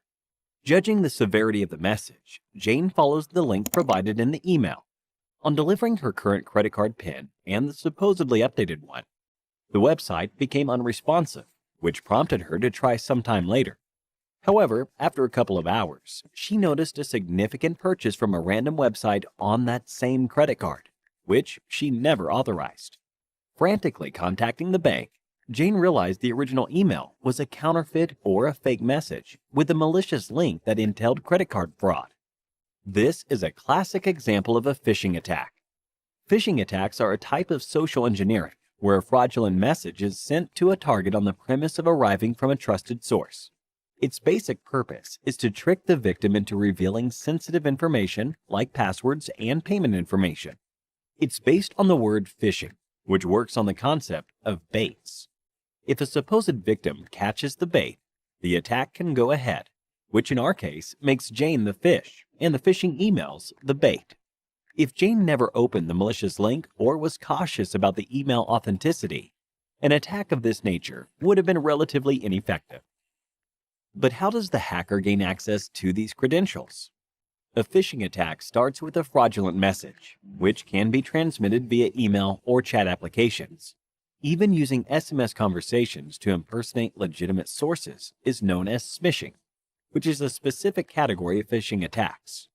Irrespective of the manner of transmission, the message targets the victim in a way that coaxes them to open a malicious link and provide critical information on the requisite website. More often than not, the websites are designed to look as authentic as possible. Once the victims submit information using the link, be it a password or credit card details, the data is sent to the hacker who designed the email and the fake website, giving him complete control over the account whose password was just provided. Often carried out in campaigns where an identical phishing mail is sent to thousands of users, the rate of success is relatively low, but never zero.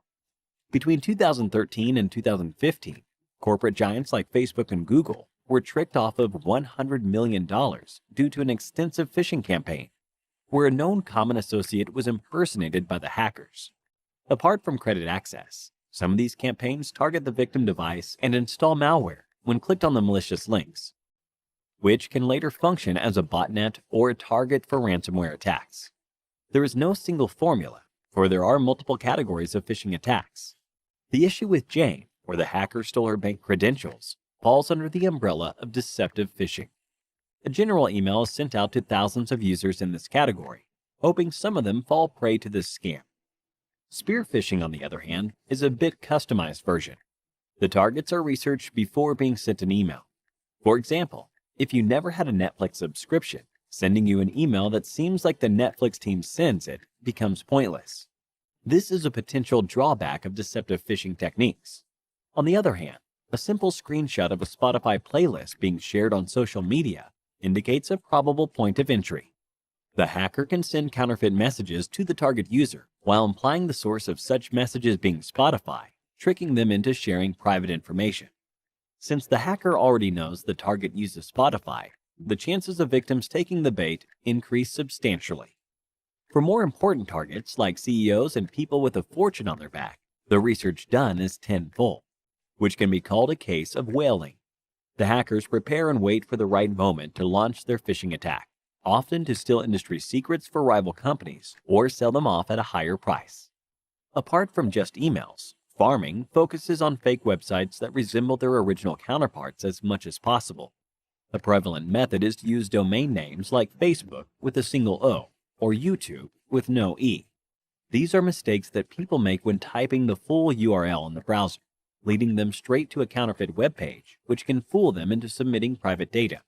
A few more complex methods exist to drive people onto fake websites, like ARP spoofing and DNS cache poisoning, but they are rarely carried out due to time and resource constraints.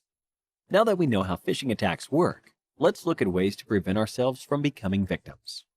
While the implications of a phishing attack can be extreme, protecting yourself against these is relatively straightforward. Jane could have saved herself from credit card fraud had she checked the link in the email for authenticity, and that it redirected to a secure website that runs on the HTTPS protocol.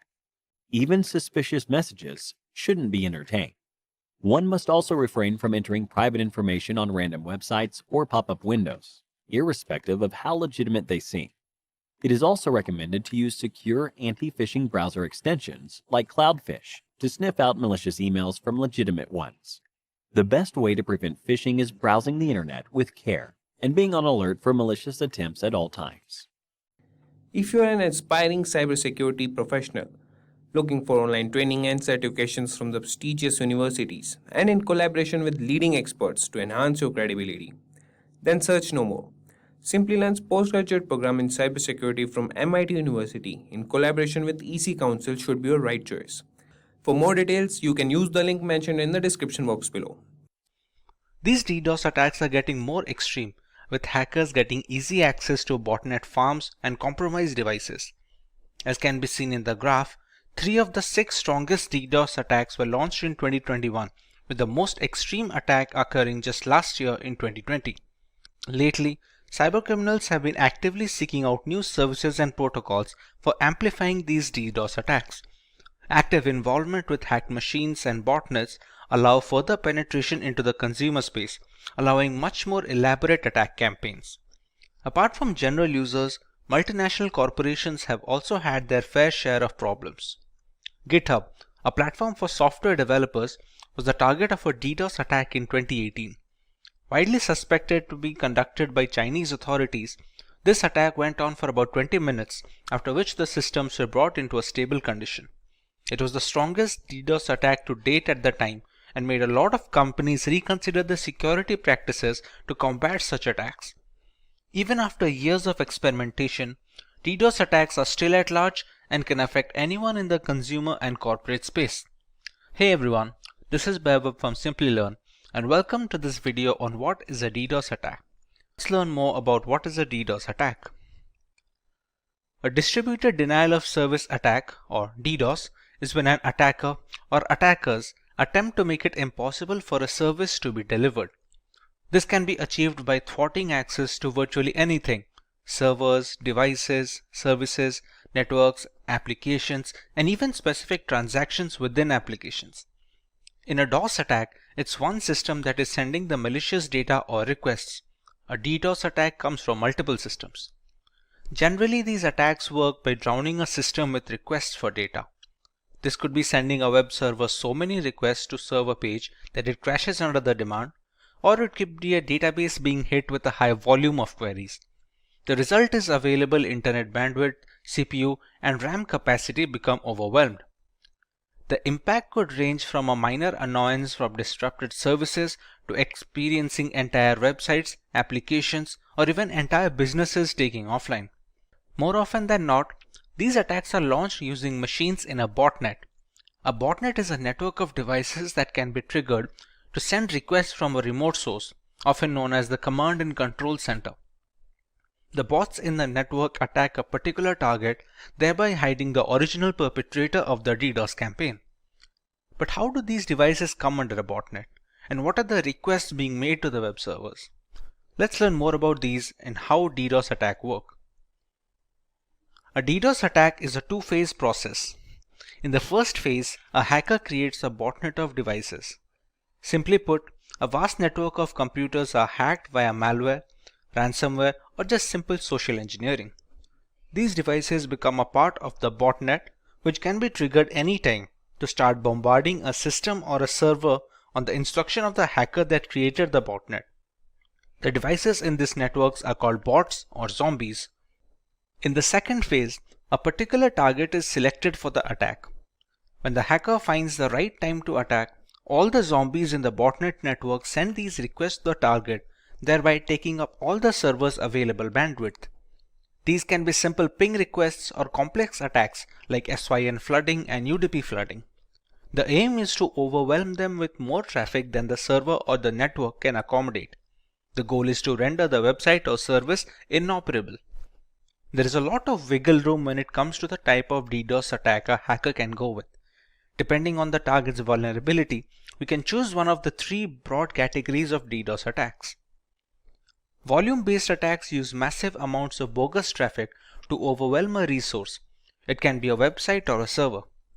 They include ICMP, UDP, and spoofed packet flood attacks. The size of volume-based attack is measured in bits per second. These attacks focus on clogging all the available bandwidth for the server, thereby cutting the supply short. Several requests are sent to the server, all of which warrant a reply, thereby not allowing the target to cater to the general legitimate users. Next, we have the protocol level attacks. These attacks are meant to consume essential resources of the target server. They exhaust the load balancers and firewalls, which are meant to protect the system against the DDoS attacks. These protocol attacks include SYN floods and Smurf DDoS, among others, and the size is measured in packets per second. For example, in an SSL handshake, server replies to the hello message sent by the hacker, which will be the client in this case, but since the IP is spoofed and leads nowhere, the server gets stuck in an endless loop of sending the acknowledgement without any end in sight. Finally, we have the application level attacks. Application layer attacks are conducted by flooding applications with maliciously crafted requests. The size of application layer attacks is measured in requests per second. These are relatively sophisticated attacks that target the application and operating system level vulnerabilities. They prevent the specific applications from delivering necessary information to users and hog the network bandwidth up to the point of a system crash. Examples of such an attack are HTTP flooding and BGP hijacking. A single device can request data from a server using HTTP POST or GET without any issues.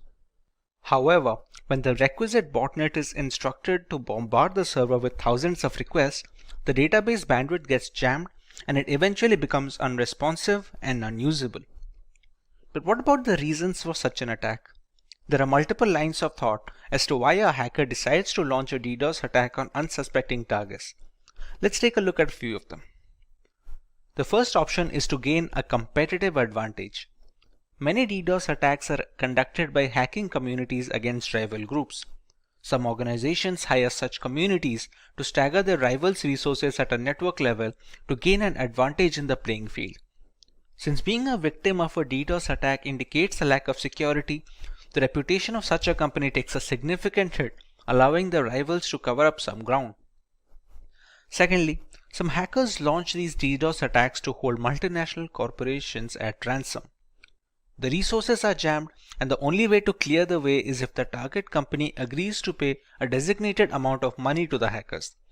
Even a few minutes of inactivity is detrimental to a company's reputation in the global market, and it can cause a spiral effect, both in terms of market value and product security index.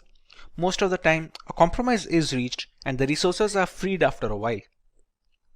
DDoS attacks have also found use in the political segment. Certain activists tend to use DDoS attacks to voice their opinion. Spreading the word online is much faster than any local rally or forum.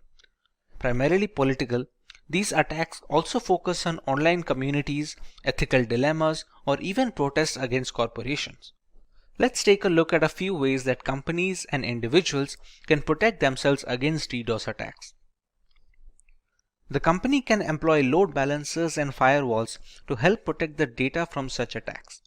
Load balancers reroute the traffic from one server to another in a DDoS attack. This reduces the single point of failure and adds resiliency to the server data. A firewall blocks unwanted traffic into a system and manages the number of requests made at a definite rate.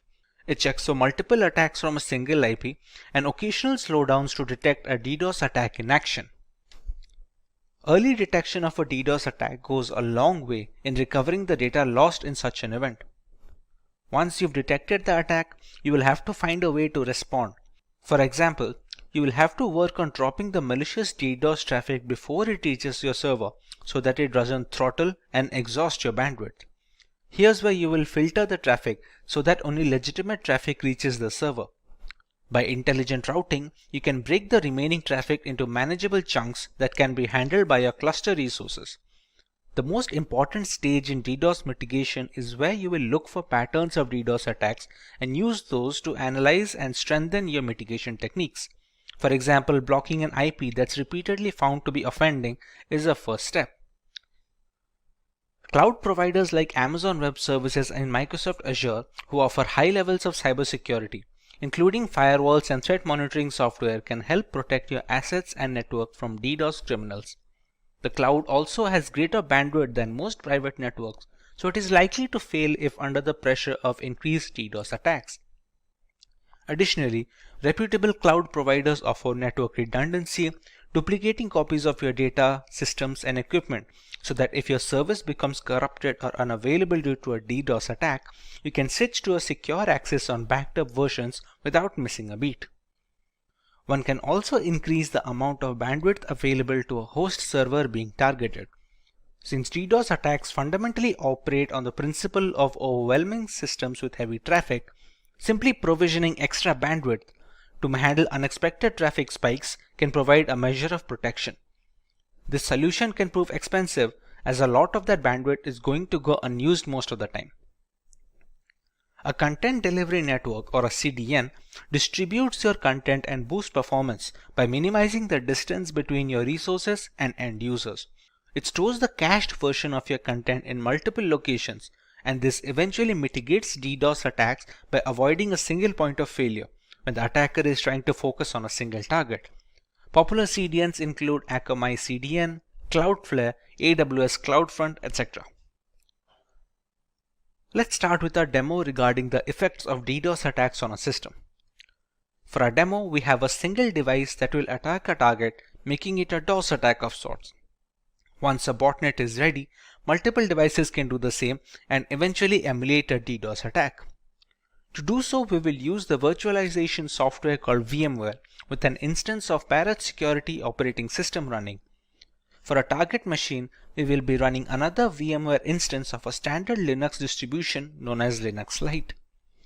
In a target device, we can use Wireshark to determine when the attack begins and see the effects of the attack accordingly. This is Linux Lite, which is our target machine, and this is ParaSecurity, which is used by the hacker when trying to launch a DDoS attack. This is just one of the distros that can be used. To launch the attack, we must first find the IP address of our target. So to find the IP address, we open the terminal.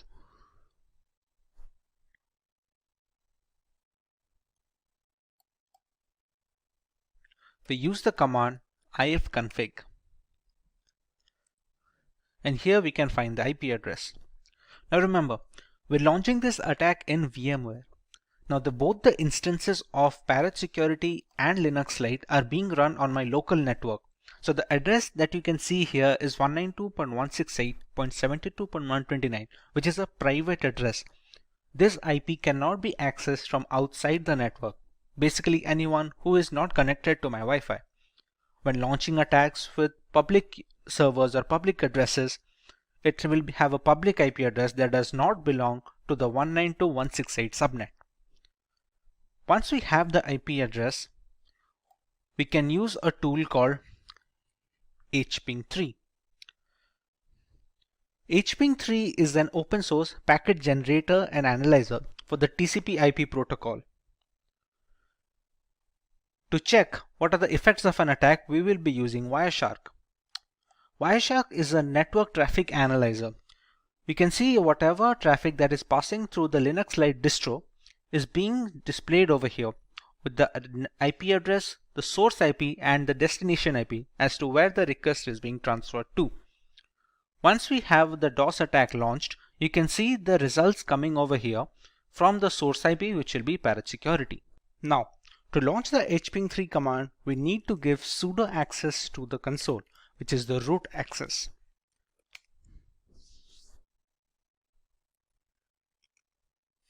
Now, we have the root access for the console.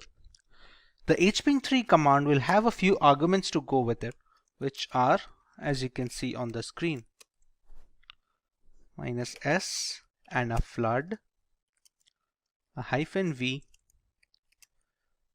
-p80, and the IP address of the target, which is 192.168.72.129.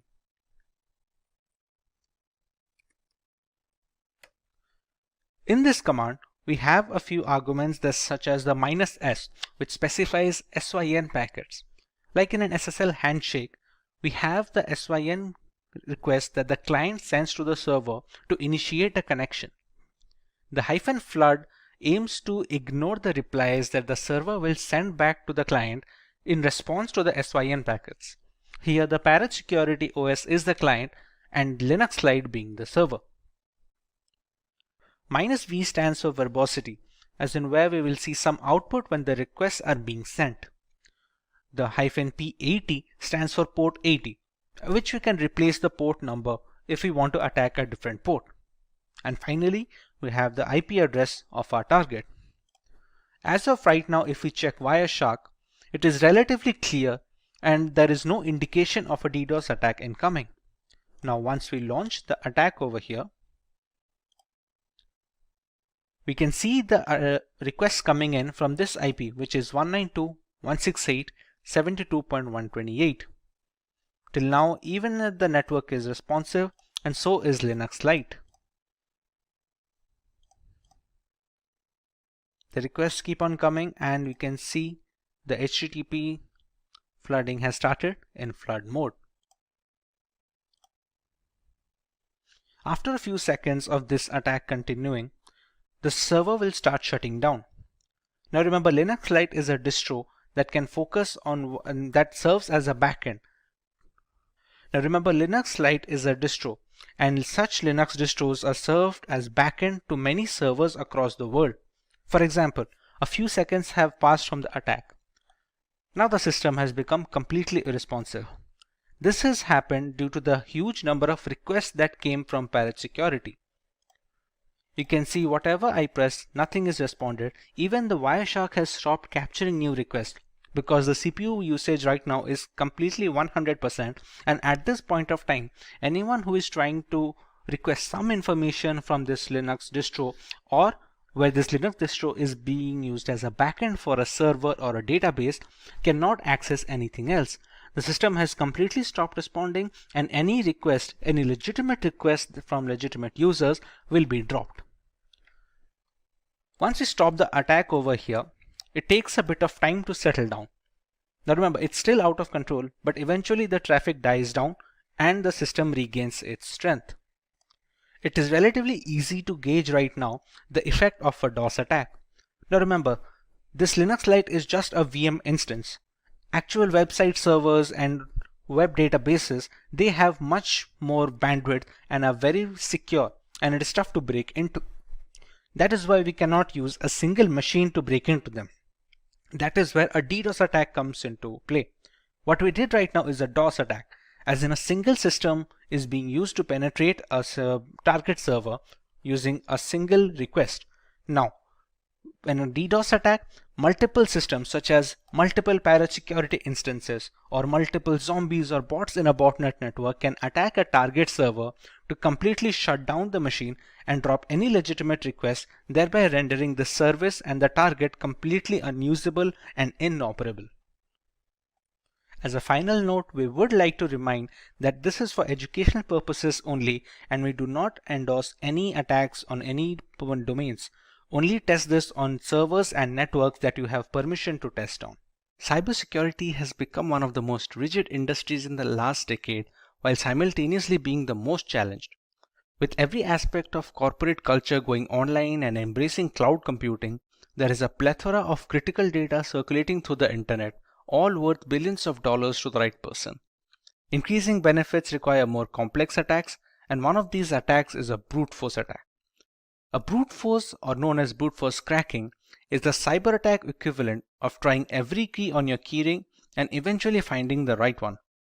Brute force attacks are simple and reliable. There is no prior knowledge needed about the victim to start an attack. Most of the systems falling prey to brute force attacks are actually well secured. Attackers let a computer do the work, that is, trying different combinations of usernames and passwords until they find one that works. Due to this repeated trial and error format, the strength of password matters a great deal. Although with enough time and resources, brute force will break a system since they run multiple combinations until they find the right passcode. Hey everyone, this is Vaibhav from Simplilearn and welcome to this video on what is a brute force attack. Let's begin with learning about brute force attacks in detail. A brute force attack, also known as an exhaustive search, is a cryptographic hack that relies on guessing possible combinations of targeted password until the current password is discovered. It can be used to break into online accounts, encrypted documents, or even network peripheral devices. The longer the password, the more combinations that will need to be tested. A brute force attack can be time-consuming and difficult to perform if methods such as data obfuscation are used, and at times downright impossible. However, if the password is weak, it could merely take seconds with hardly any effort. Dictionary attacks are an alternative to brute force attacks, where the attacker already has a list of usernames and passwords that need to be tested against the target. It doesn't need to create any other combinations on its own. Dictionary attacks are much more reliable than brute force in a real-world context, but the usefulness depends entirely on the strength of passwords being used by the general population. There is a three-step process when it comes to brute forcing a system. Let's learn about each of them in detail. In step 1, we have to settle on a tool that we are going to use for brute forcing. There are some popular names on the market like Hashcat, Hydra, and John the Ripper. While each of them has its own strengths and weaknesses, each of them perform well with the right configuration. All of these tools come pre-installed with certain Linux distributions that cater to penetration testers and cybersecurity analysts like Kali Linux and Parrot Security. After deciding what tool to use, we can start generating combinations of alphanumeric variables whose only limitation is the number of characters. For example, while using Hydra, a single 6-digit password will create 900,000 passwords with only digits involved. Add alphabets and symbols to that sample space and that number grows exponentially. The popular tools allow customizing this process. Let's say the hacker is aware of the password being a specific 8-digit word containing only letters and symbols. This will substantially increase the chances of being able to guess the right password since we remove the time taken to generate the longer ones. We omit the need for including digits in such combinations. These small tweaks go a long way in organizing an efficient brute force attack since running all the combinations with no filters will dramatically reduce the odds of finding the right credentials in time. In the final step, we run these combinations against the file or service that is being broken. We can try and break into a specific encrypted document, a social media account, or even devices at home that connect to the internet. Let's say there is a Wi-Fi router. The generated passwords are then fed into the connection one after the other. It is a long and arduous process, but the work is left to the computer rather than someone manually clicking and checking each of these passcodes. Any password that doesn't unlock the router is discarded and the brute force tool simply moves on to the next one. This keeps going on until we find the right combination which unlocks the router. Sometimes reaching the success stage takes days and weeks, which makes it cumbersome for people with low computing power at their disposal. However, the ability to crack any system in the world purely due to bad password habits is very appealing, and the general public tends to stick with simple and easy to use passwords. Now that we have a fair idea about how brute force works, let's see if we can answer this question. We learned about how complex passwords are tougher to crack by brute force. Among the ones listed on the screens, which one do you believe will take the longest to be broken when using brute force tools? Leave your answers in the comment section and we will get back to you with the correct option next week. Let's move on to the harmful effects of getting a system compromised due to brute force attacks. A hacked laptop or mobile can have social media accounts logged in, giving the hackers free access to the victim's connections. It has been reported on multiple occasions where compromised Facebook accounts are sending malicious links and attachments to people on their friends list. One of the significant reasons for hacking, malware infusion is best done when spread from multiple devices, similar to distributing spam.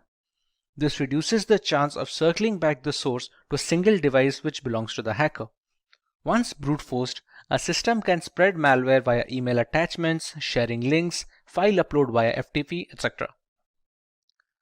Personal information such as credit card data, usage habits, private images and videos are all stored in our systems, be it in plain format or root folders.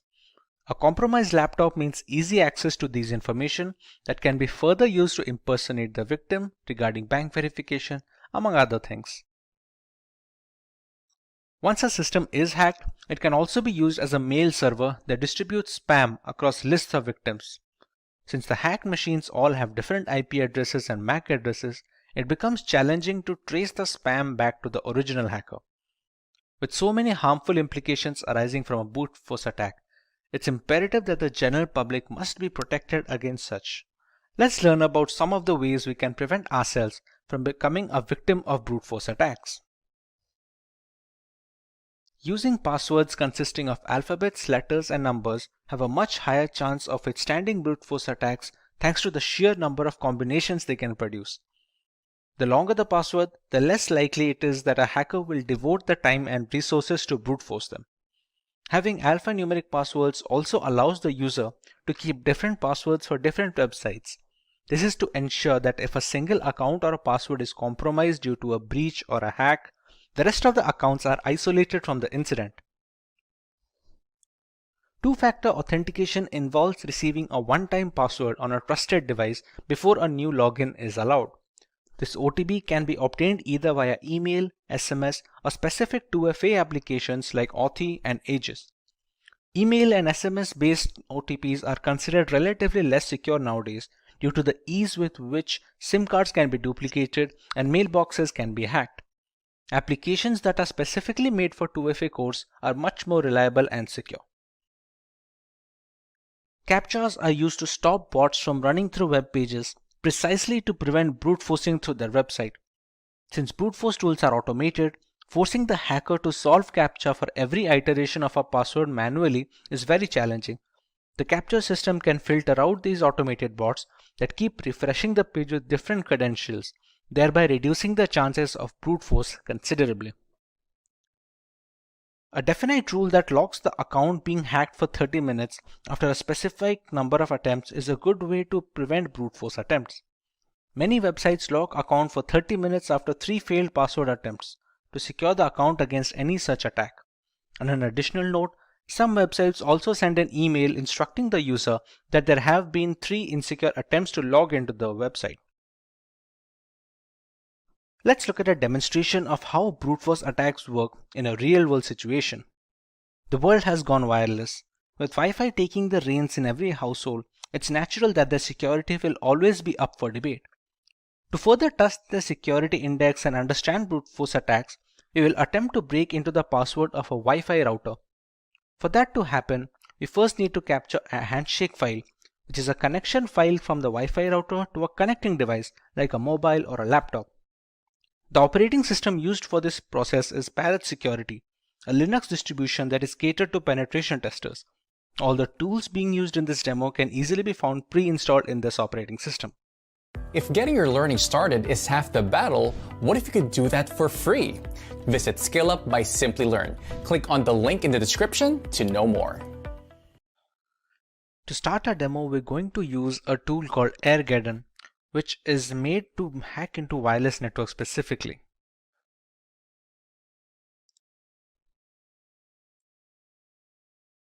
At this point, it's going to check for all the necessary scripts that are installed in the system. To crack into a Wi-Fi and to capture the handshake file, we're going to need an external network card. The significance of the external network card is a managed mode and a monitor mode. For now, the WLX1 named card is my external network adapter, which I'm going to select. To be able to capture data over the air, we're going to need to put it in monitor mode. As you can see above, it's written it is in managed mode right now.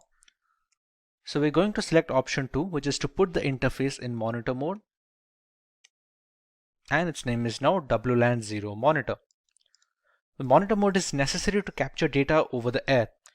That is the necessary reason why we need an external card, since a lot of inbuilt cards that come with the laptops and the systems, they cannot have a monitor mode installed.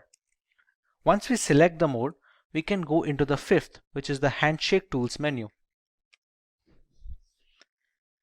In the first step, we have to explore for targets, and it is written that monitor mode is necessary to select a target. So let's explore for targets and press enter.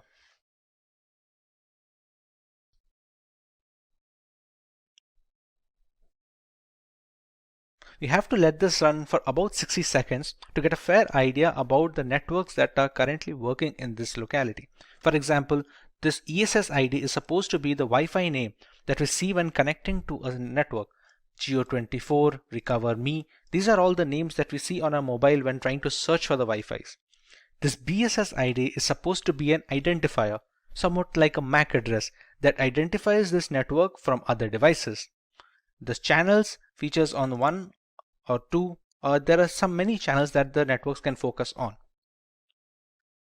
This here is supposed to be a client that is connected to one such network. For example, the station that you can see 5626, this is supposed to be the MAC address of the device that is connected to a router. This BSS ID is supposed to be which Wi-Fi it is connected to. For example, 5895D8 is this one, which is the Geo24 router. So we already know which router has a device connected to it, and we can use our attack to capture this handshake. Now that it has already run for 1 minute, now that we press Ctrl C, we will be asked to select a target. See, it has already selected the number 5, which is the Geo24 router, as the one with clients. So it is easy to run an attack on, and it is easy to capture a handshake for. We select network 5 and we run a capture handshake. It says we have a valid WPA2 network target selected and that the script can continue. Now, to capture the handshake, we have a couple of attacks, a DAuth or a DAuth air replay attack. What this attack does is kick the clients out of the network. In return, when they try to reconnect to the Wi-Fi, as they are configured that way, that when a client is disconnected, it tries to reconnect it immediately, it tries to capture a handshake file, which in turn contains the security key, which is necessary to initiate the handshake. For our demo, let's go with the second option, that is the DAuth air replay attack. Select a timeout value, let's say we give it 60 seconds, and we start the script. We can see it capturing data from the Geo24 network, and here we go. We have the WPA handshake file.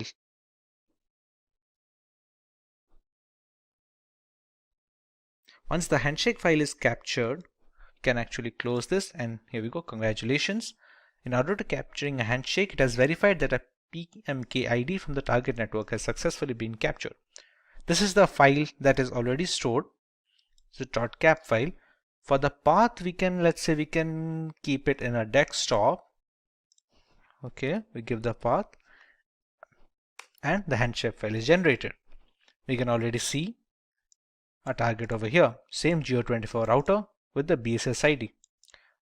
Now if we return to its main menu, we already have the handshake file captured with us. Now our job is to brute force into that handshake capture file.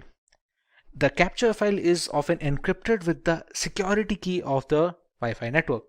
If we know how to decrypt it, we will automatically get the security key. So let's go to the offline WPA2 decrypt menu.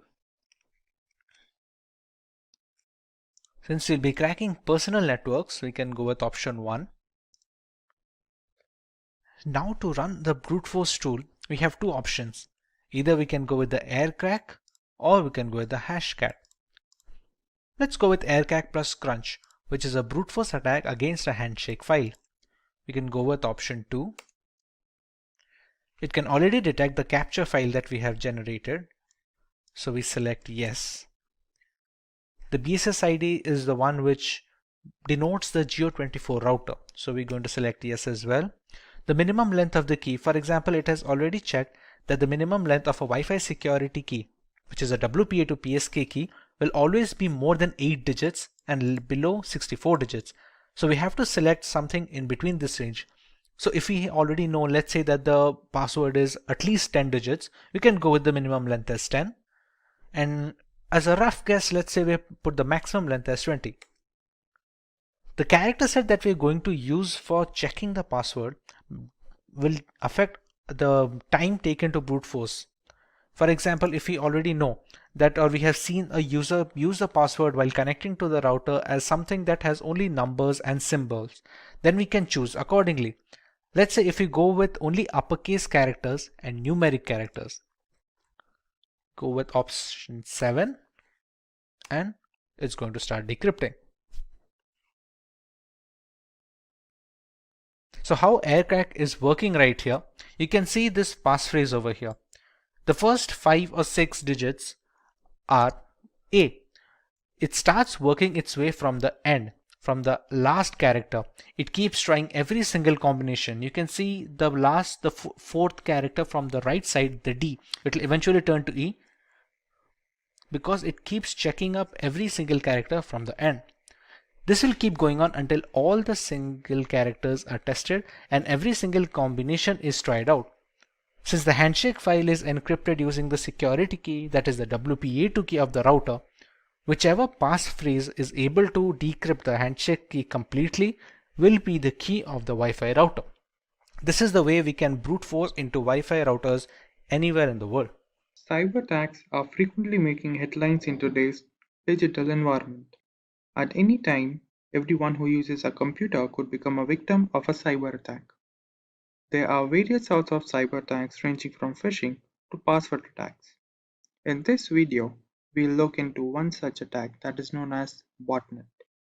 But before we begin, if you love watching tech videos, subscribe to our channel and hit the bell icon never to miss an update. To begin with, let's take a look at some of the famous botnet attacks. The first one is Mirai Botnet, which is a malicious program designed to attack vulnerable IoT devices and infect them to form a network of bots that on command perform basic and medium level denial of service attacks. Then we have the Zeus bot, specifically designed for attacking the system for bank related information and data. Now let's see what exactly a botnet is. Botnet refers to a network of hijacked interconnected devices that are installed with malicious codes known as malware. Each of these infected devices are known as bots, and a hijacked criminal known as bot herder remotely controls them. The bots are used to automate large-scale attacks, including data theft, server failure, malware propagation, and denial of service attacks. Now that we know what exactly a botnet is, let's dive deeper into learning how a botnet works.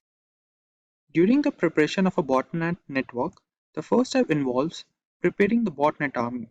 After that, the connection between the botnet army and the control server is established. And in the end, the launching of the attack is done by the bot herder. Let's understand through an illustration. Firstly, we have a bot herder that initiates the attack. According to the control server commands, the devices that are infected with the malware programs and begins to attack the infected system. Let's see some details regarding the preparation of the botnet army. The first step is known as the prepping the botnet army. The first step is creating a botnet is to infect as many as connected devices as possible. This ensures that there are enough bots to carry out the attack. This way, it creates bots either by exploiting the security gaps in the software or websites or using phishing attacks. They are often deployed through Trojan horses. For the next step we have establishing the connection. Once it hacks the device, as per previous step, it infects it with the specific malware that connects the device back to the control botnet server. A bot herder uses command programming to drive the bot's actions. And the last step is known as launching the attack. Once infected, a bot allows access to admin level operation like gathering and stealing of data, reading and rewriting the system data, monitoring user activities, performing denial of service attacks, including other cybercrimes. Now let's take a look at the botnet architecture. The first type is known as client-server model. The client-server model is a traditional model that operates with the help of a command and control center server and communication protocols like IRC. When the bot header issues a command to the server, it is then relayed to the client to perform malicious actions. Then we have peer-to-peer model. Here controlling the infected bots involves a peer-to-peer network that relies on a decentralized approach. That is, the bots are topological interconnected and acts as both C and C servers, that is, the server and the client. Today hackers adopt this approach to avoid detection and single point failure. In the end, we will see some points on some countermeasure against botnet attacks. The first step is to have updated drivers and system updates. After that, we should avoid clicking random pop-ups or links that we often see on the internet. And lastly, having certified antivirus, anti-spyware softwares, and firewall installed into a system will protect against malware attack. The internet is an endless source of information and data. Still, in some cases, we come across some occurrences like cyber attacks, hacking, forced entry, which may affect our time on the web. Hi everyone and welcome to the Simplilearn channel. Today we will discuss a topic that secretly records our input data, that is known as keyloggers. But before we begin, if you like watching tech videos, subscribe to our channel and hit the bell icon to never miss an update. To understand the keylogging problem better, let's take a look at an example. This is June. She works in a business firm where she manages the company's data regularly. This is Jacob from the information department who is here to inform her about some of the security protocols. During the briefing, she informed him about some of the problems her system was facing with, which included slow reaction speed and unusual internet activity. As Jacob heard about the problems with the system, he thinks of the possibility what could be the reason behind these problems her system was facing with. The conclusion that he came across was the keylogging issue. Unknown to the problem her system was facing with, she asked him about some of the details regarding it. For today's topic, we learn what exactly keyloggers are and how they affect our system, what are the harmful effects that keylogging can bring into the system. To begin with, we learn what exactly the keylogging program is. As the name suggests, keylogger is a malicious program or a tool that is designed to record keystrokes that are typed during data input and record them into a log file. Then the same program secretly sends these log files to its origin, where they can be used for malicious acts by the hacker. Now that we know what the keylogging program is, let's take a look how they enter into the system. Searching for a suitable driver for a system can often lead to the installation of the keylogging program into the system. If we often visit suspicious sites and uncertified software are installed into our system. Then, if we use unknown links or visiting unknown websites which come through unknown addresses can also be a reason behind the keylogging issue entering into the system. And lastly, there are often cases where different pop-ups that we often see on social sites or different media sites can lead to the installation of keylogging program into our system. Now that we know how the problem gets into the system, let's take a look how to identify whether the system is infected by the keylogging issue. The keylogging issue can be identified if there are often cases when our keyboard lags behind the system. The data that we enter sometimes is stuck in between when we type through the input. Then, there are cases when the system freeze occurs unknowingly to what exactly could be the reason behind them. And also there are delayed reaction time for different applications that run on the system. And lastly, there are different cases when we often see suspicious internet activity on the system that we don't know about. This could lead to the identification of a problem into the system. Now, we'll take a look at different types of keyloggers that are present on the net which can harm our system differently. The first problem that keyloggers arouse is API based. The most common keylogging case, which uses APIs to keep a log of the type data and share it to its origin for malicious purposes. Each time we press a key, the keylogger intercepts the signal and logs it. Then we have form grabbing based keyloggers. As the name suggests, they are based keyloggers that store the form data. That is, if we often use web forms or different kinds of forms to enter different data, they can be recorded into the system by the program and sent it to its origin. Then we have kernel-based keyloggers. These keyloggers are installed deeply into the operating system, where they can hide from different antivirus if not checked properly, and they record the data that we type on the keyboard and send it to its origin. And lastly, we have hardware keyloggers. These keyloggers are present directly into the hardware, that is, they are embedded into system where they record the data that we type on the keyboard. Now let's take a look how hackers differentiate different type of recorded data and exploit them. When hackers receive information about the target, they might use it to blackmail the target, which may affect the personal life of the target and also blackmail them for different money related issues. Then, in case of company data that is recorded by the keylogging program can also affect the economic value of the company in the market, which may lead to the downfall of the company. Also, in some cases, the keylogging program can also log data about military secrets, which may include nuclear codes or security protocols which are necessary to maintain the security of a country. Now, let's take a look whether mobile devices get infected with the keylogging issue or not. In the case of hand devices, infection of keyloggers are low in comparison to the computer systems, as they use on-screen keyboard or virtual keyboard. But in some cases, we often see different kinds of malicious programs getting installed into the hand device if we often visit different uncertified websites or illegal websites or torrent sites.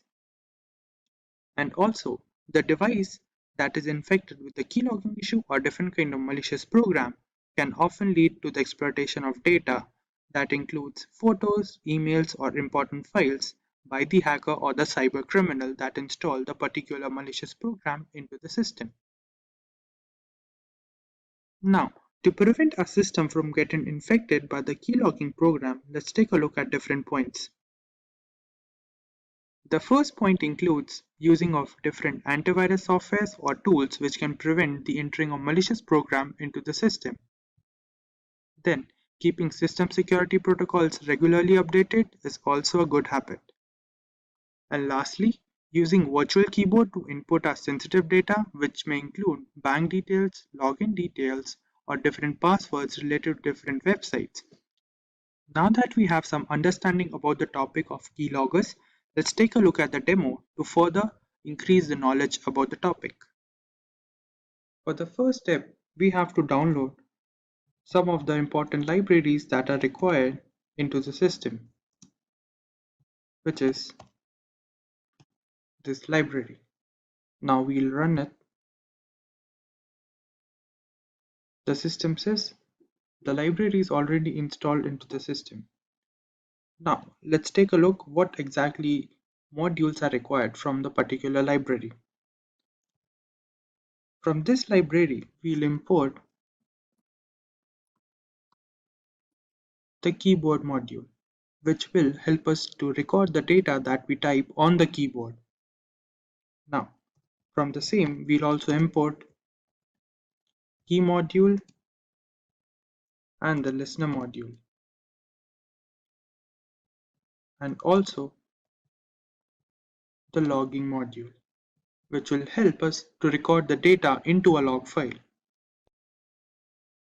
For the next part, we'll write a piece of code that will allow us to save the data that is recorded by the program into a text file that will be named as key_log text file, along with the date and time stamp. Let's take a look.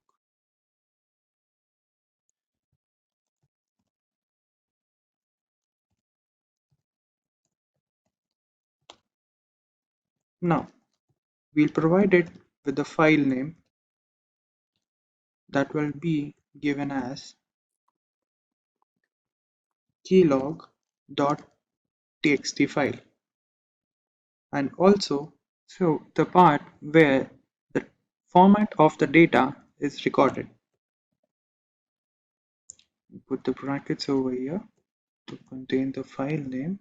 Now we'll write the format in which the data will be recorded into the log file, which will be given as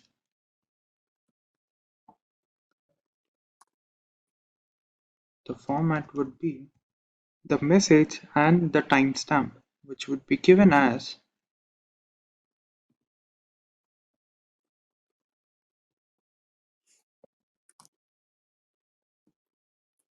along with the timestamp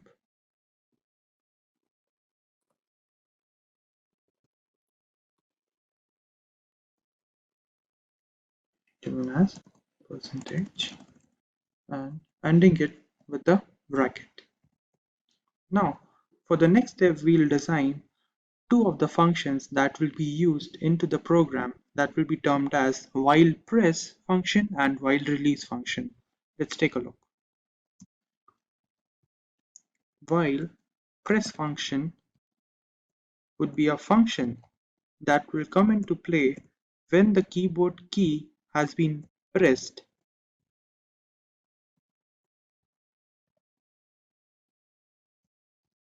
is pressed.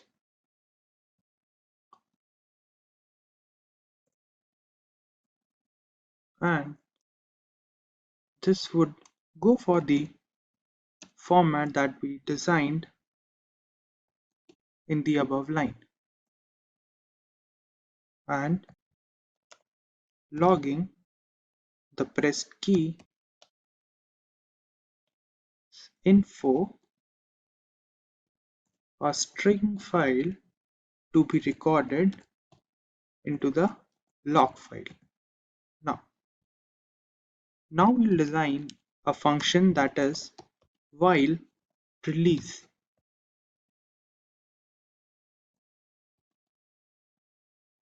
That will come into play when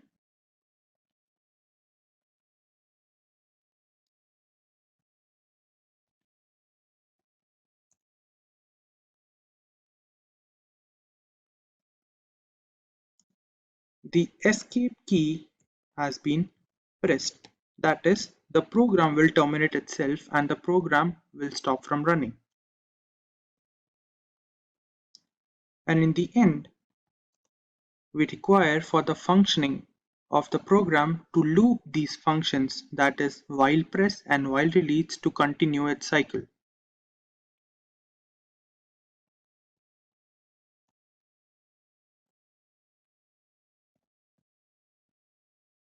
That will be going for while press and on release will contain while release function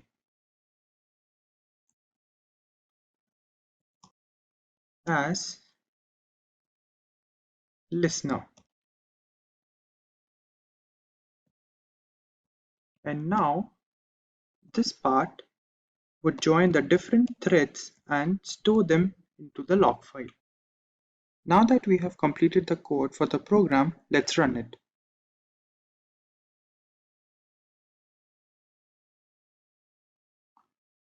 We have to wait for a moment so the program runs it. Now, to verify the program, let's open Notepad. And on the Notepad, we'll write hello world, which will be the basic whether the program is working or not. Let's take a look. And we'll go for the main page on Jupyter Notebook and refresh the page. Go to the bottom Over here, we see the keylog text. That is a text file that we created. Let's open it. And over here, we have the data that is created. As we started with, note, then this is the hello world part that we created just now, which shows that the program we created is working properly. Now that we have reached the end of the module, let's take a look at the summary. Firstly, we learned what exactly keyloggers are. Then we understood what different modes are present, how the system get infected with the keylogging problem. Then we learned how to detect the problem into our system. Then we learned what different types of keyloggers are present on the net. We also understood how hackers use the recorded data from the program. And we also learned whether mobile devices get infected with the keylogging problem or not. And lastly, we understood what different points can be taken to prevent the entering of the keylogging problem into the system. Before we learn about the Pegasus platform, let us understand what spyware is and its working. Spyware is a category of malware that can gather information regarding a user or a device straight from the host machine. It is mostly spread by malicious links via email or chat applications. When a link with the malware is received, clicking on this link will activate the spyware, which allows the hacker to spy on all our user information. With some spyware systems, even clicking on the link isn't necessary to trigger the malicious payload. This can ultimately cause security complications and further loss of privacy. One such spyware system that is making the rounds in the tech industry today is Pegasus. The Pegasus is a spyware system developed by an Israeli company known as the NSO Group. It runs on mainly mobile devices, spanning across the major operating systems like the Apple's iOS on iPhone and the standard Android versions. This is not a newly developed platform since Pegasus has existed since as early as 2016. A highly intricate spyware program that can track user location, read text messages, scan through mobile files, access device camera and microphone to record voice and video. Pegasus has all the tools necessary to enforce surveillance for any client that wishes to buy its services. Initially, the NSO Group had designed the software to be used against terrorist factions of the world. With more and more encrypted communication channels coming to the forefront, Pegasus was designed to maintain control over the data transmission that can be a threat to national security. Unfortunately, the people who bought the software had complete control over who, how, and up to what level they can put surveillance limits on. Eventually, the primary clients became sovereign nations. Spying on public information that is supposed to stay private became really easy with this service. Multiple devices can be affected with the same spyware system to create a network information. This network keeps feeding data to the host. To understand how a network can be created, let's know how a mobile device can be affected by Pegasus. We all communicate with friends and family over instant messaging applications and email in some instances. If you check your inbox on a regular basis, you must have noticed that we receive some spam emails that the mail providers like Gmail and Yahoo can just filter into the spam folder. Some of these messages bypass this filter and make their way into a person's inbox. They look like generic emails which are supposed to be safe. The Pegasus spyware targets such occurrences, bypassing malicious messages and links which install the necessary spy software on the user's mobile device, be it Android or an iPhone. This isn't unique to the email ecosystem, since it's equally likely to be targeted via SMS text, WhatsApp, Instagram, or even the most secure messaging apps like Signal and Threema. Once the malicious links are clicked, a spyware package is downloaded and installed on the device. After the spyware is successfully installed, the perpetrator who sent the payload to the victim can monitor everything the user does. Pegasus can collect private emails, passwords, images, videos, and every other piece of information that passes through the device network. All this data is transmitted back to the central server, where the primary spying organization can monitor the activities at a granular level. This is not even surface level, since complex spyware software like Pegasus can access the root files on our mobiles. These root files hold information that is crucial to the working of the Android and iOS operating systems. Leaking such private information is a massive blow to the security and the privacy of an individual. The information that may seem trivial, like the name of your Wi-Fi connection or the last time you ordered an item from Amazon, are indeed all valuable information. This exploitation is primarily possible due to the zero-day vulnerabilities known as bugs in the software development process. The zero-day bugs are the ones that have just been discovered by some independent security company or a researcher. Once they are found, reporting these vulnerabilities to the developer of the platform, which would be either Google for Android or Apple for iOS, is the right thing to do. However, many such critical bugs make their way onto the dark web, where hackers can use them to create exploits. These exploits are then sent to innocent users with a link or a message, like we had discussed before. Pegasus was able to affect the latest devices with all the security patches installed, but some bugs are not reported to the developers or just cannot be fixed without breaking some core functionality. These become the gateway for spyware to enter into the system. You can never be 100% safe, but you sure can give it all in protecting yourself. The one thing where Pegasus stands out is its zero-click action feature. Usually in spam emails, the malicious code is activated when the user clicks the malware link. A user doesn't need to click the link in the new version of the Pegasus and a few other spyware programs.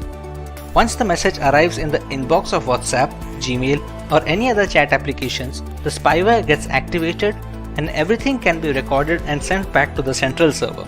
The primary issue with being affected by spyware as a victim is detection.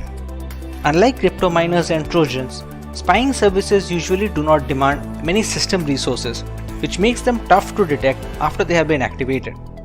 Since many devices slow down after a couple of years, any kind of performance hit due to such spyware is often attributed to poor software longevity by the users. They do not check meticulously for any other causes that is causing this slowdown. When left unchecked, these devices can capture voice and video from the mobile sensors while keeping the owner in the dark. Let's take a moment to check if we are well aware of the causes of such attacks. How do users fall prey to such spyware programs? A. By installing untested software. B. By clicking on the third-party links from email and messages. C. By not keeping their apps and phones updated. Or D. All of the above. Let us know your answers in the comment section below and we will reveal the correct answer next week. But what about the unaffected devices, the vulnerable ones? While we cannot be certain of our security, there are a few things we can do to boost our device, be it against Pegasus or the next big spyware on the market. Let's say we are safe now and we have the time to take the necessary steps to prevent a spyware attack. What are the things we can go for?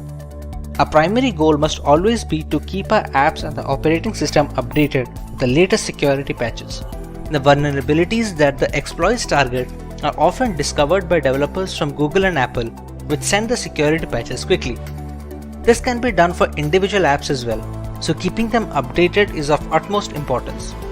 While the most secure devices have fallen prey to Pegasus as well, a security patch from developers may help in minimizing the damage at a later stage, or maybe negate the entire spyware platform altogether. Another big factor is the spread of malware is the trend of sideloading Android applications using .apk files. Downloading such apps from a third-party website have no security checks involved and are mostly responsible for adware and spyware invasions on user devices. Avoiding the sideloading of apps would be a major step in protecting yourself. We often receive spam emails or texts from people we may not know on social medias. They are accompanied with links that allow malware to creep into our device. We should try to follow the trusted websites and not click on any links that redirect us to unknown domains. Spyware is a controversial segment in governance. While the ramifications are pretty extreme in theory, it severely impacts user privacy against authoritarian regimes. Sufficient resources and a contingent plan can alter the false veil of democracy altogether. Even if our daily life is rather simplistic, we must understand that privacy is not about what we have to hide. Instead, it portrays the things we have to protect. It stands for everything we have to share with the outside world, both rhetorically and literally. Hey everyone. Today we look at the hack which took the world by storm and affected multiple governments and corporations, the Solarwinds attack. The global statistics indicate that upward of 18,000 customers have been affected, potentially needing billions to recover the losses incurred. Before we have a look at this hack, make sure to subscribe to our channel and hit the notification bell to never miss an update from Simplilearn. The date is December 8th, 2020. FireEye, a global leader in companies specializing in cybersecurity, released a blog post that caught the attention of the entire IT community. A software known as Orion, which was developed by Solarwinds Incorporated, had become a victim of a remote access Trojan, or a RAT. The breach was estimated to be running since the spring of 2020 and went virtually unnoticed for months. The reveal sent the developers of the Orion software into a frenzy, as they quickly released a couple of hotfixes for their platform in order to mitigate this threat and prevent further damage. But how did this come into existence? We first need to understand the platform which was responsible for this breach. Solarwinds, a software company based in Texas, United States, had developed a management platform known as Orion. Catering to corporations and governments worldwide, Orion was responsible for the monitoring and management of IT administration. This included managing the client servers, virtualization components, and even the organization's network infrastructure that bought the platform. Solarwinds claims they have more than 300,000 clients, including US government agencies and several Fortune 500 companies. This entire chain can be classified as a supply chain attack. In this variant of cybercrime, the hackers target relatively weaker links in an organization's chain of control and delivery. These are preferably services rendered by a third party, since there is no direct jurisdiction over it. In this case, the Orion platform was the primary target. The culprit, however, was software updates. The update server for Solarwinds Orion had a malicious version attached with malware, or a Trojan to be precise. This was made possible since the code repository that handled the software updates was breached. Once the update server repository was compromised, the source code of the applications became open to modification, and malicious code found its way onto the software. A remote access Trojan was attached to a potential update nicknamed the Sunburst update. This update gave hackers backdoor access to any client that uses the correct version. On its release, many clients believed the update to be legitimate since it came from the right source, and they had no reason to believe otherwise. American government agencies were supposedly hit the hardest, as the list of victims included the US Departments of Homeland Security, Treasury, and Health. Several private companies like Cisco, Nvidia, and Intel were compromised, according to a list published by the cybersecurity firm TrueSec. Most of the companies had issued quick updates to fix these vulnerabilities introduced by the software. While the actual perpetrators have never been found, it is believed that this was an act of cross-border corporate espionage conducted by state-sponsored hackers either from Russia or China. Before we move forward, let's take a recap of the things we learned. What category of malware was responsible for the Solarwinds hack? Was it one, a virus, a remote access Trojan, a spyware, or a worm? Let us know your answers in the comment section right away, and we will reveal the correct answer in a week. Coming to possible reparations, the Biden government has launched a full investigation on the effects and the repercussions of this breach. There are a couple of things that we as consumers must always tend to when working our way through the World Wide Web. Using a password manager is highly recommended, which can generate secure alphanumeric passwords. You must also use different passwords for different accounts, thereby reducing the chances of a single point of failure should one of those accounts get breached. Usage of two-factor authentication applications is also encouraged since it acts as a safety net if hackers directly get a hold of our credentials.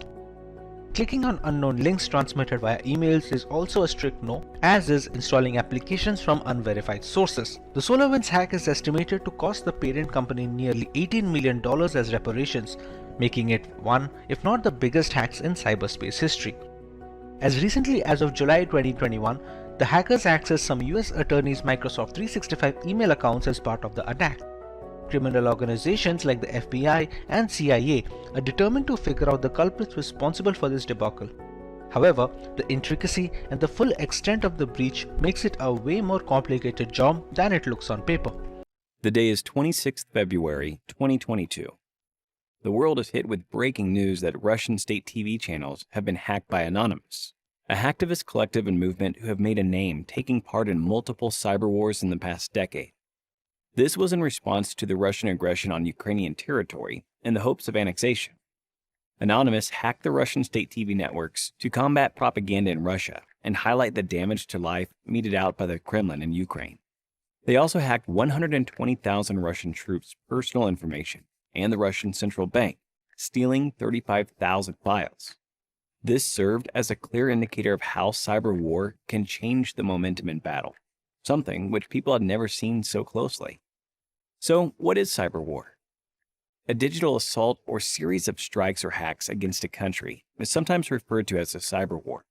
It has the ability to cause havoc on government and civilian infrastructure, as well as disrupt essential systems, causing state harm and even death. In this day and age, the internet plays a bigger role than just watching videos and learning content. It's where you have your personal data and carry financial transactions. So rather than resorting to physical violence, cyber wars become the new means to cause havoc, considering the vulnerability of the data passing through the internet. In most circumstances, cyber warfare involves a nation-state attacking another. In certain cases, the assaults are carried out by terrorist organizations or non-state actors pursuing a hostile nation's aim. In June 2021, Chinese hackers targeted organizations like Verizon to secure remote access to their networks. Stuxnet was a computer worm designed to attack Iran's nuclear facilities, but evolved and expanded to many other industrial and energy-producing sites in 2010. Since the definition of cyber war is so vague, applying rules and sanctions based on digital assault is even tougher, making the field of cyber warfare a lawless land, not bound by any rules or policies. There are multiple ways in which these attacks can be carried out.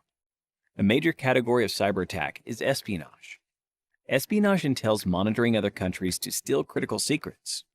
This might include compromising vulnerable computer systems with botnets or spear phishing attempts before extracting sensitive data in cyber warfare. The next weapon in cyber war is sabotage.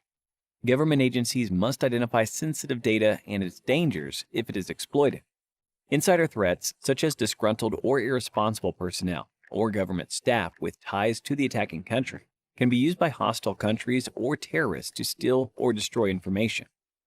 By overwhelming a website with bogus requests and forcing it to handle them, denial of service attacks prohibit real users from accessing it.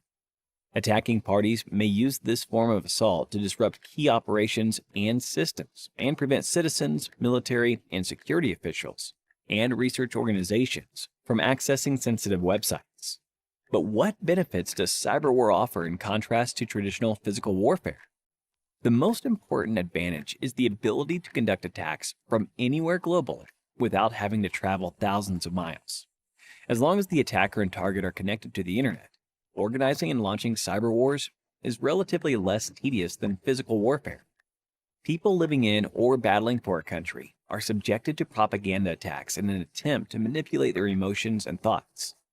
Digital infrastructure is highly crucial in today's modern world. Starting from communication channels to secure storage servers, crippling a country's footprint and control on the internet is very damaging. But what are some of the ways we as citizens protect ourselves in the case of a cyber war?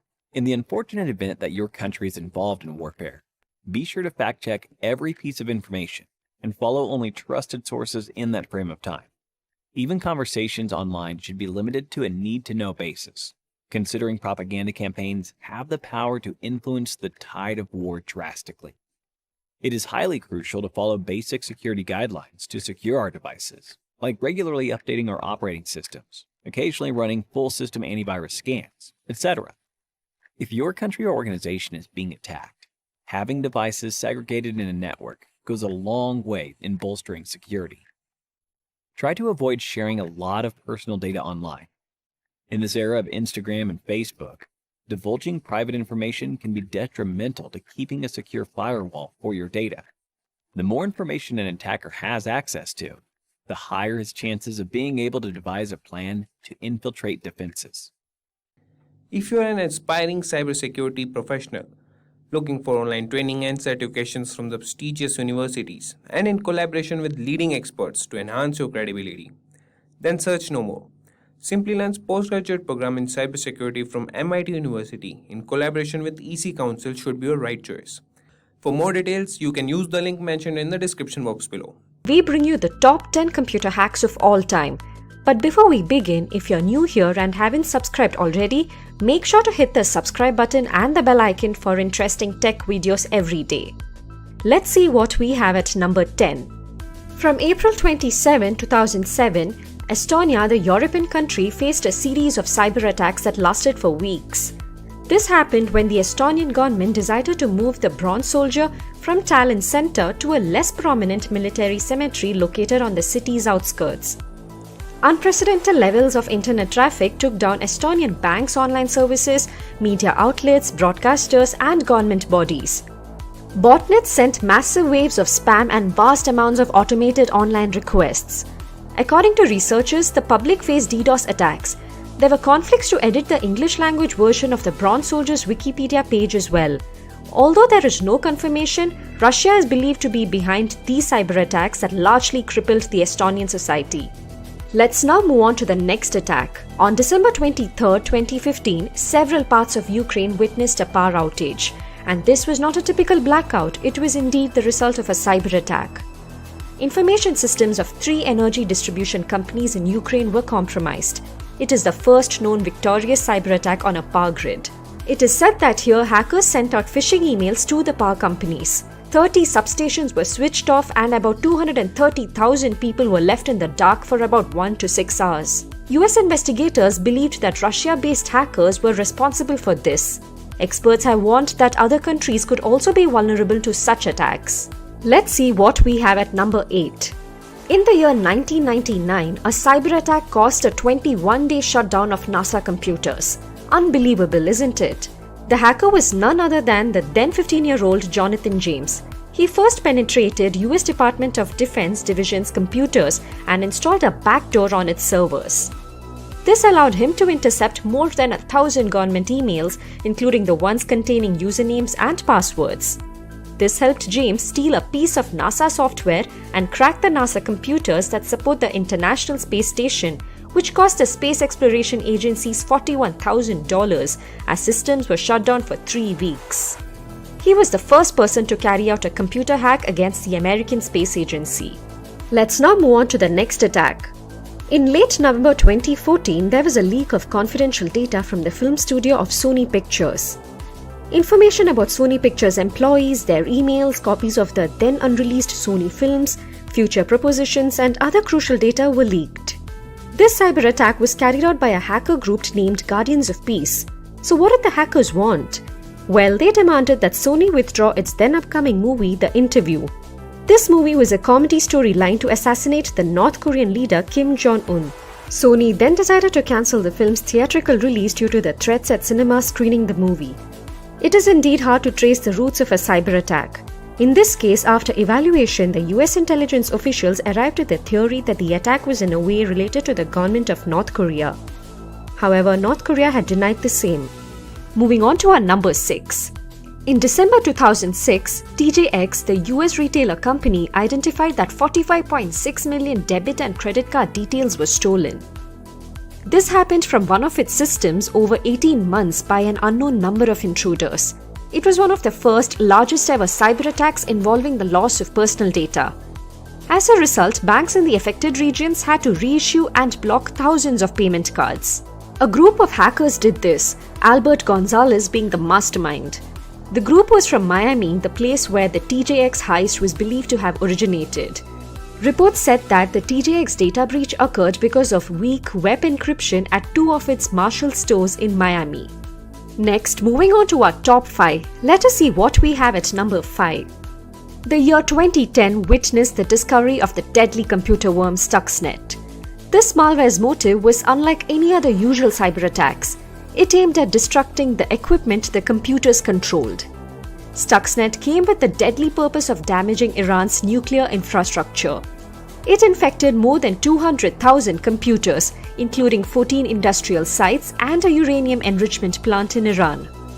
Stuxnet initially spread via Microsoft Windows and targeted Siemens industrial control systems. Although it was discovered only in 2010, it is believed to have been silently sabotaging Iran's nuclear facilities. It was one of the first discovered malware that was capable of hampering hardware systems. It largely damaged the centrifuges of the Iranian reactors. This is believed to be a cyber weapon created by the US and the Israeli intelligence, although there is no documented evidence or acceptance by either of the countries for the same. Moving on to number 4. In the year 2014, Home Depot was the victim of one of the deadliest cyber attacks. 56 million payment cards were compromised along with 53 million customer email addresses stolen. This security breach happened from April to September 2014. Criminals were believed to have used a third-party vendor's username and password to enter the perimeter of Home Depot's network. The attackers were then able to deploy custom-built malware on its self-checkout systems in the US and Canada. Moving on to our top 3. As you might be aware, the PlayStation gaming system is one of Sony's most popular products.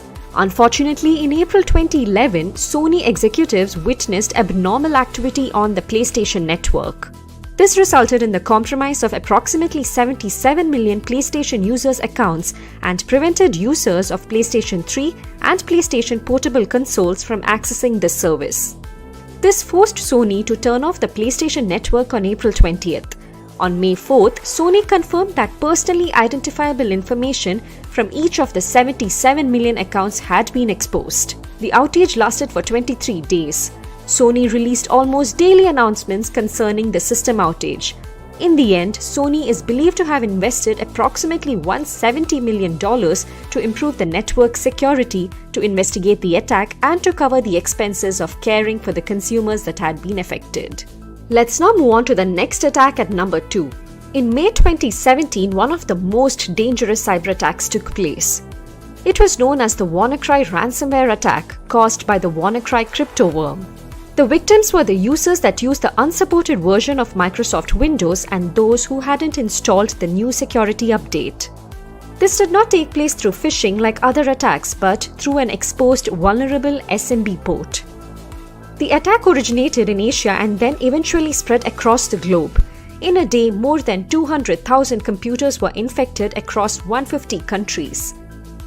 The WannaCry crypto worm locked the users out of the targeted systems and encrypted their data. The users were asked for a ransom of $300 to $600, which had to be paid via Bitcoin in exchange for their data. This attack took a toll on both private and government organizations.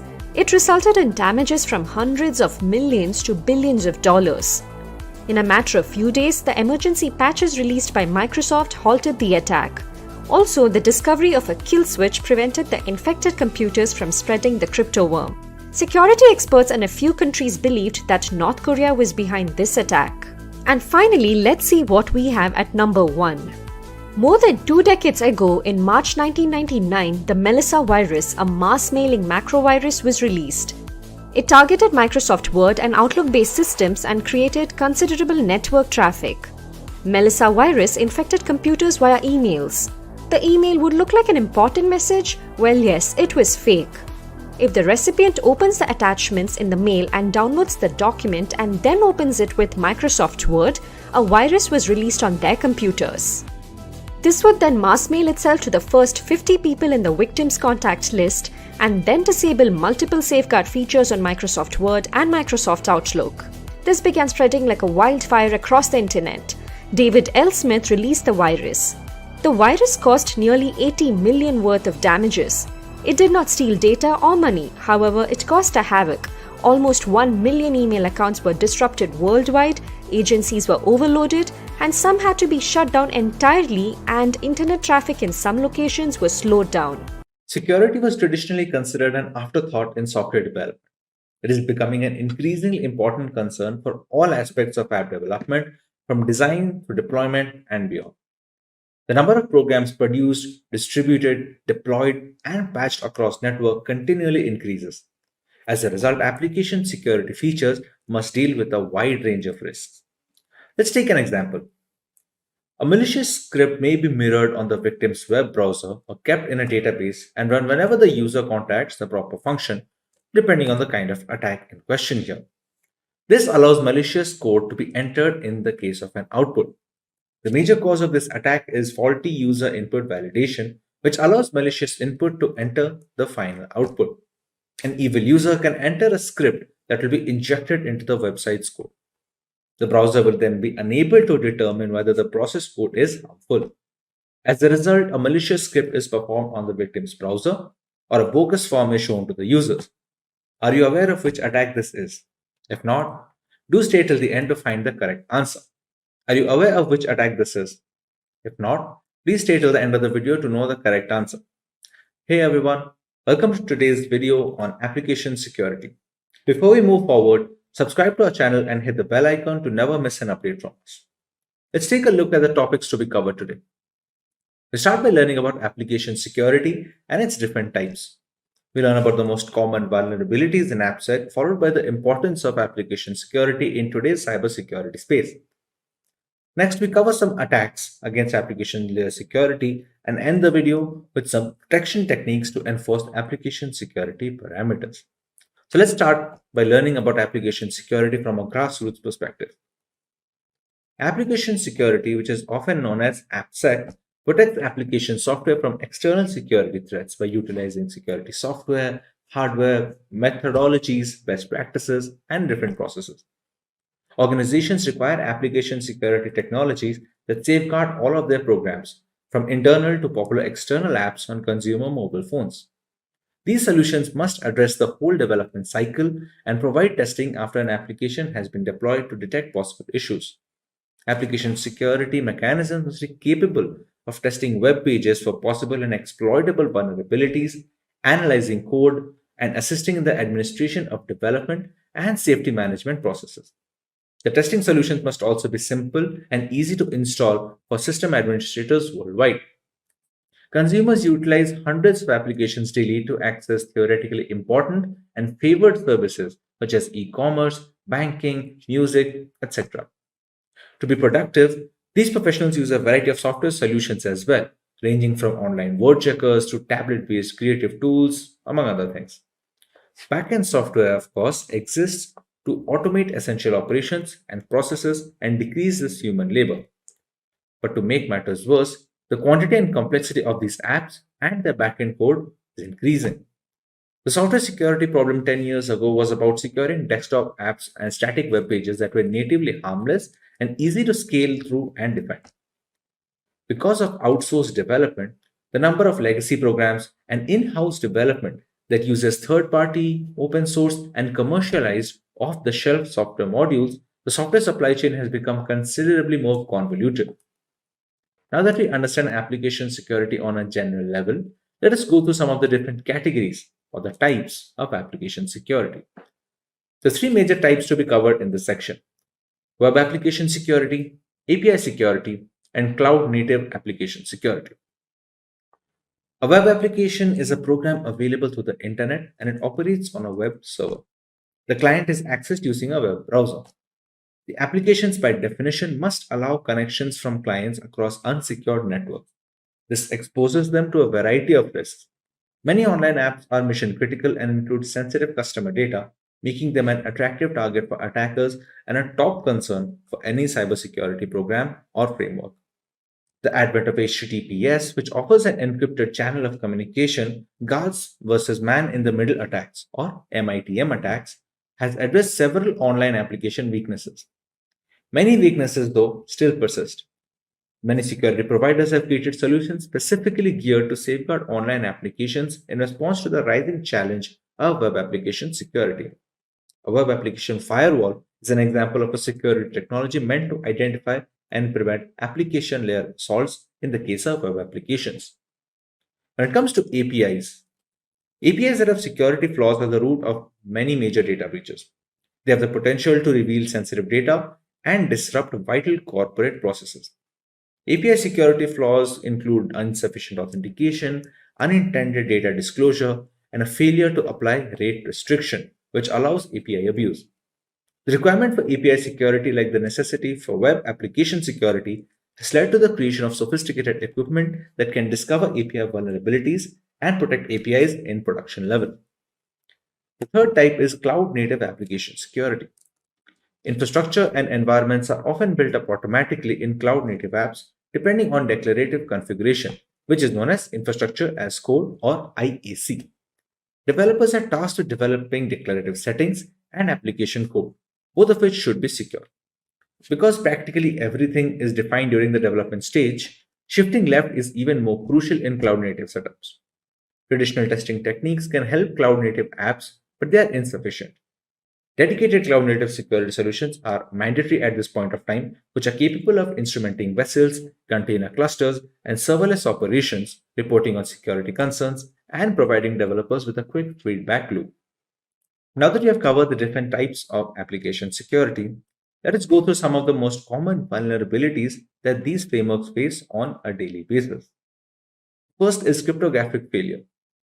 When data is not adequately safeguarded in transit and at rest, cryptographic failures, which are formerly known as sensitive data exposures, occur.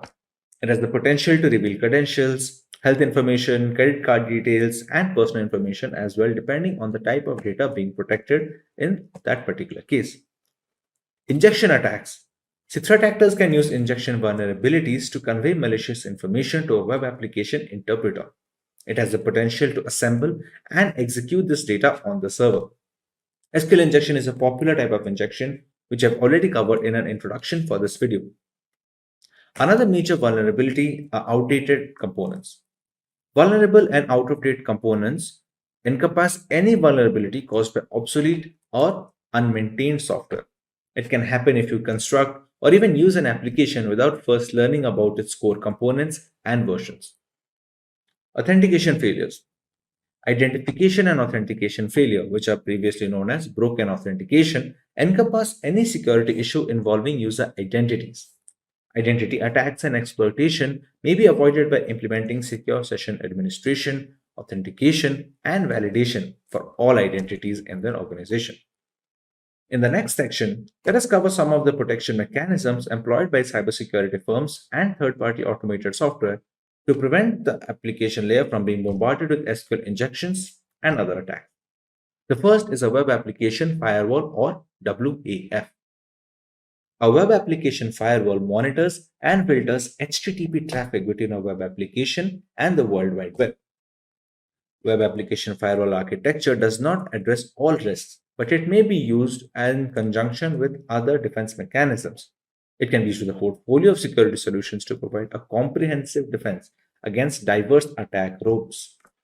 It is a protocol layer 7 protection in the Open Systems Interconnection, or the OSI model paradigm, that helps defend online application against attacks such as cross-site scripting, cross-site fraud, SQL injection, and file intrusion. Unlike a proxy server which conceals the identity of client computers by an intermediary, a WAF functions as a reverse proxy, shielding the server from exposure. It acts as a barrier in front of a web application, protecting it from the internet. The clients must pass through the web application firewall before they can access the application. The second is threat assessment. A list of sensitive assets to safeguard will assist you in understanding the threat to your firm and how to minimize them. Considering how a hacker can infiltrate an application, if existing security protections are in place and whether additional tools or defense capabilities are required, it's also crucial to keep your security expectations in check. Nothing is impenetrable, even with the most stringent security measures. It would be best if you were realistic about what you believe your team can handle in the long run. When pushed too aggressively, safety regulations and procedures might be disregarded. Remember that safety is a lengthy and time-taking project that requires the collaboration of other employees and sometimes even your customers. The next topic is privilege management. Limiting privileges is vital, especially for mission-critical and sensitive systems. The least privilege principle states that access to programs and data should be limited to those who require them when they require them. For two reasons, the least privilege principle is absolutely critical. The first is that hackers may compromise less privileged accounts, and ensuring they do not acquire access to highly sensitive systems is critical. The second is that internal dangers are equally harmful as external adversaries. If insiders go bad, it's critical to ensure they never have more power than they need, minimizing the harm that they may be able to cause to the organization. Network security is a set of technologies that protects the usability and integrity of a company's infrastructure by preventing the entry or proliferation within a network. Its architecture comprises of tools that protect the network itself and the applications that run over it. Effective network security strategies employ multiple lines of defense that are scalable and automated. Each defensive layer here enforces a set of security policies which are determined by the administrator beforehand. This aims at securing the confidentiality and accessibility of the data and the network. See, every company or organization that handles a large amount of data has a degree of solutions against many cyber threats. The most basic example of network security is password protection. It has the network the user chooses. So recently, network security has become the central topic of cybersecurity, with many organizations involving applications from people with skills in this area. It is crucial for both personal and professional networks. Most houses with high-speed internet have one or more wireless routers, which can be vulnerable to attacks if they are not adequately secured. Data loss, theft, and sabotage risk may be decreased with the usage of a strong network security system. Your workstations are protected from hazardous spyware thanks to network security. Additionally, it guarantees the security of the data which is being shared over a network. By dividing information into various sections, encrypting these portions, and transferring them over separate pathways, network security infrastructure offers multiple levels of protection to thwart man-in-the-middle attacks, preventing situations like eavesdropping, among other harmful attacks. It is becoming increasingly difficult in today's hyper-connected environment as more corporate applications migrate to both public and private clouds. Additionally, modern applications are also frequently virtualized and dispersed across several locations, some outside the physical control of the IT team. Network traffic and infrastructure must be protected in these cases since assaults on businesses are increasing every single day. We now understood the basics of network security, but we need to understand how network security works in the next section in slightly more detail. Network security revolves around two processes: authentication and authorization.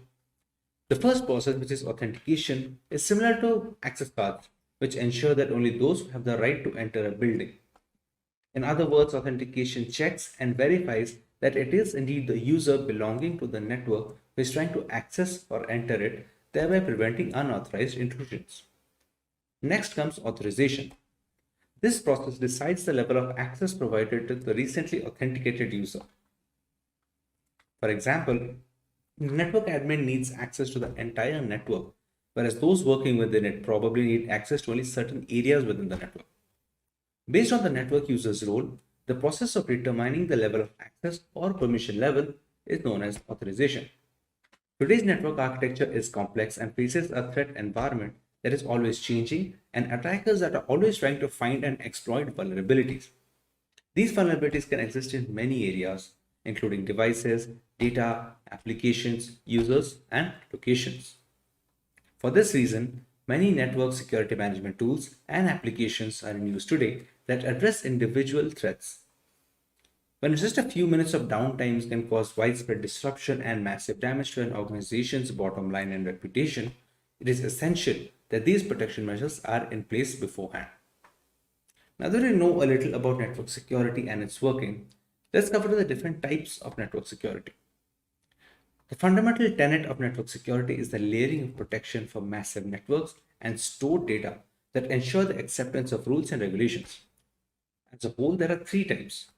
The first of which is physical security, the next being technical, and the third being administrative. Let's look into physical security first. This is the most basic level that includes protecting data and network to unauthorized personnel from acquiring control over the confidentiality of the network. These include external peripherals and routers that might be used for cable connections. The same can be achieved by using devices like biometric systems. Physical security is critical, especially for small businesses that do not have many resources to devote to security personnel and the tools as opposed to large firms. When it comes to technical network security, it focuses mostly on safeguarding data either kept in the network or engaged in network transitions. This kind fulfills two functions. One is defense against unauthorized users, the other is a defense against malevolent actions. The last category is administrative. This level of network security protects user behavior, like how the permission has been granted and how the authorization process takes place. This also ensures the level of sophistication the network might need to protect it through all the attacks. This level also suggests necessary amendments that have to be done to the infrastructure. I think that's all the basics that we need to cover on network security, in which our next topic we're going to go through two mediums of network security, which are the transport layer and the application layer. So, transport layer is a way to secure information as it is carried over the internet, with users browsing websites, emails, instant messaging, etc. TLS aims to provide a private and secure connection between a web browser and a website server. It does this with a cryptographic handshake between two systems using public key cryptography. The two parties to the connection exchange a secret token, and once each machine validates this token, it is used for all communications. The connection employs lighter symmetric cryptography to save bandwidth and processing power. Since the application layer is the closest layer to the end user, it provides hackers with the largest threat surface. Poor app layer security can lead to performance and stability issues, data theft, and in some cases, the network being taken down. Examples of application layer attacks include distributed denial of service attacks or DDoS attacks, HTTP floods, SQL injections, cross-site scripting, etc. Most organizations have an arsenal of application layer security protections to combat these and more, such as web application firewalls, secure web gateway services, etc. Now that we have the theory behind network security has been covered in detail, let us go through some of the tools that can be used to enforce these network security policies. The first tool to be covered in this section is a firewall. A firewall is a type of network security device that keeps track of incoming and outgoing network traffic, and it decides which traffic to allow or deny in accordance to a set of security rules. For more than 25 years, firewalls have served as network security's first line of defense. They provide a barrier between trustworthy internal protected and regulated networks from shady external networks like the internet at some points. The next tool which can be used to bolster network security is a virtual private network, or VPN for short. It's an encrypted connection between a device and a network via the internet. The encrypted connection aids the secure transmission of sensitive data. It makes it impossible for unauthorized parties to eavesdrop on the traffic and enables remote work for the user. The usage of VPN technology is common in both corporate and personal networks. Next, we cover the importance of intrusion prevention systems in network security, or IPS frameworks. An intrusion prevention system is a network security tool that continually scans the network for harmful activity and responds to it when it does occur by reporting, blocking, or discarding it. It can be either hardware or software. It's more sophisticated than an intrusion detection system or an IDS framework, which can just warn an administrator and merely identify harmful activities, while in the case of an IPS, it actually takes against that activity. The next tool in this section and the final one are going to be behavioral analytics. Behavioral analytics focus more on the statistics that are being carried over and stored through months and years of usage. Once some kind of similar pattern is noted, where the IT administrator can detect some kind of attack, the similar attacks can be stopped and the security can be further enhanced. Now that we have covered all that we need to know about network security, the necessary tools, its different types, etc., let's go to the benefits of network security as a whole.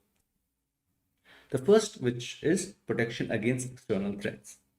The objective for cyber assaults can be as varied as the offenders themselves. Although they're typically initiated for financial gain, whether they are industrial spies, hacktivists, or cyber criminals, these bad actors all have one thing in common, which is how quick, clever, and covert the attacks are getting. A strong cybersecurity posture that considers routine software updates may assist firms in identifying and responding to the abuse techniques, tools, and the common entry points. The next benefit is protection against internal threats. The human aspect continues to be the cybersecurity system's weakest link. Insider risk can originate from current or former workers, third-party vendors, or even trusted partners, and they can be unintentional, careless, or downright evil. Aside from that, the rapid expansion of remote work and the personal devices used for business purposes, while even IoT devices in remote locations, can make it easier for these kind of threats to go undetected until it's too late. However, by proactively monitoring networks and managing access, these dangers may be identified and dealt with before they become expensive disasters. The third benefit is increased productivity. It is nearly impossible for employees to function when networks and personal devices are slowed to a crawl by viruses and other cyber attacks during the operation of website and for the company to run. You may significantly minimize violations and the amount of downtime required to fix the breach by implementing various cybersecurity measures such as enhanced firewalls, virus scanning, and automatic backups. Employee identification of possible email phishing schemes, suspicious links, and other malicious criminal activities can also be aided by education and training. Another benefit is brand trust and reputation. Customer retention is one of the most crucial elements in business development. Customers today place a premium on maintaining brand loyalty through a strong cybersecurity stance, since this is the fastest way to get other businesses back, get referrals, and sell more tickets overall. Additionally, it helps manufacturers get on the vendor list with bigger companies as a part of the supply chain, which is only as strong as its weakest link. This opens possibilities for potential future endeavors and development. With the rise in censorship and general fear over privacy laws, consumer security is at an all-time high risk. Technology has made our lives so much easier while putting up a decent target on our personal information. It is necessary to understand how to simultaneously safeguard our data and be up to date with the latest technological developments.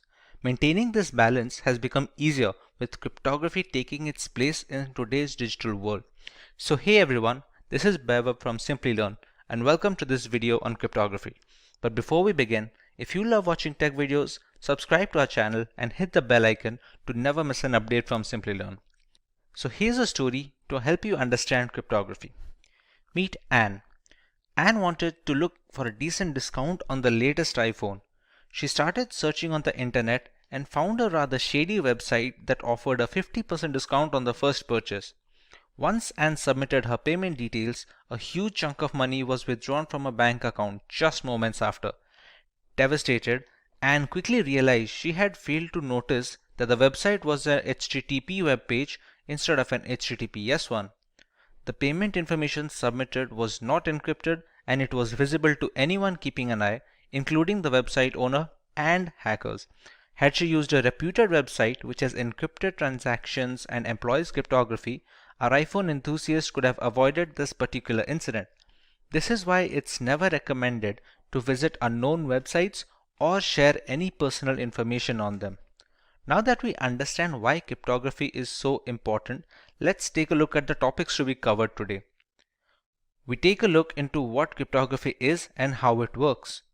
We learn where cryptography is being used in our daily lives and how we are benefiting from it.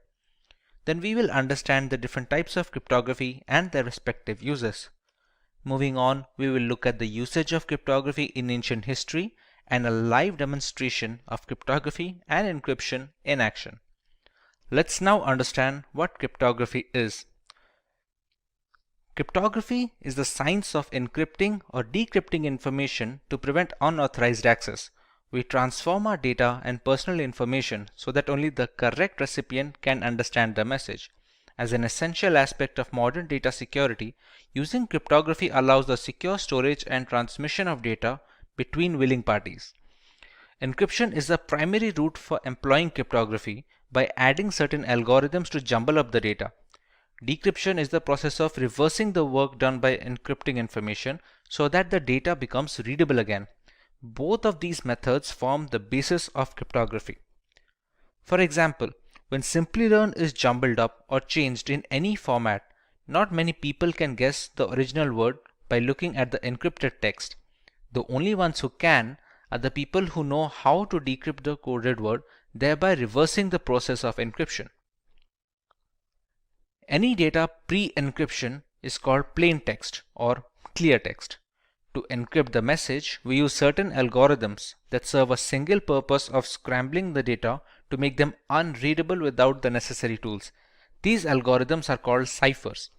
They are a set of detailed steps to be carried out one after the other to make sure the data becomes as unreadable as possible until it reaches the receiver. We take the plain text, pass it to the cipher algorithm, and get the encrypted data. This encrypted text is called the ciphertext, and this is the message that is transferred between the two parties. The key that is being used to scramble the data is known as the encryption key. These steps, that is the cipher and the encryption key, are made known to the receiver, who can then reverse the encryption on receiving the message.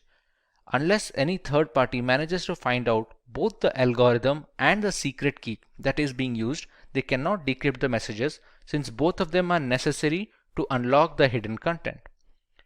Wonder what else we would lose if not for cryptography? Any website where you have an account can read your passwords. Important emails can be intercepted and their contents can be read without encryption during their transit. More than 65 billion messages are sent on WhatsApp every day, all of which are secured thanks to end-to-end encryption. There is a huge market opening up for cryptocurrency, which is possible due to blockchain technology that uses encryption algorithms and hashing functions to ensure that the data is secure. If this is of particular interest to you, you can watch our video on blockchain, the link of which will be in the description. Of course, there is no single solution to a problem as diverse as explained. There are three variants of how cryptography works and is in practice. They are symmetric encryption, asymmetric encryption, and hashing. Let's find out how much we have understood until now. Do you remember the difference between a cipher and ciphertext? Leave your answers in the comments, and before we proceed, if you find this video interesting, make sure to give it a thumbs up before moving ahead. Let's look at symmetric encryption first. Symmetric encryption uses a single key for both the encryption and decryption of data. It is comparatively less secure than asymmetric encryption, but much faster. It is a compromise that has to be embraced in order to deliver data as fast as possible without leaving information completely vulnerable.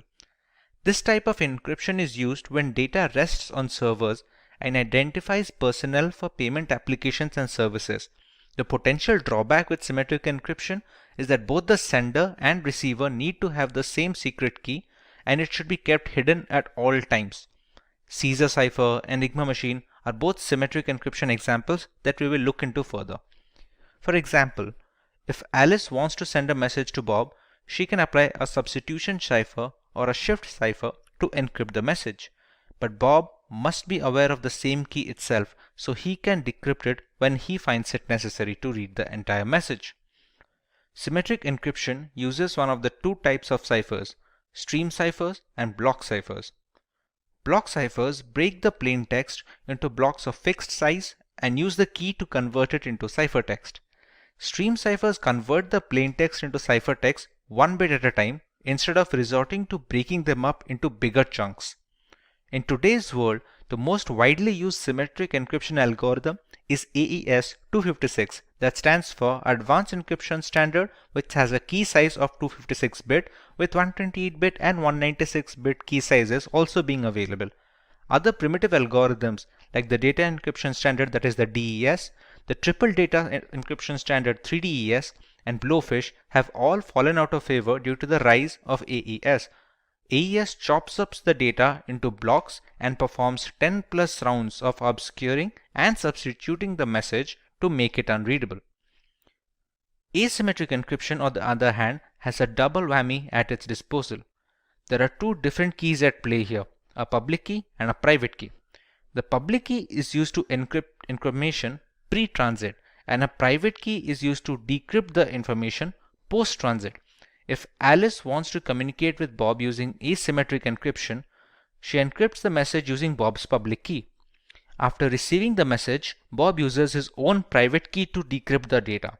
This way, nobody can intercept the message in between transmissions, and there is no need for any secure key exchange for this to work, since the encryption is done with the public key and the decryption is done with the private key that no one except Bob has access to.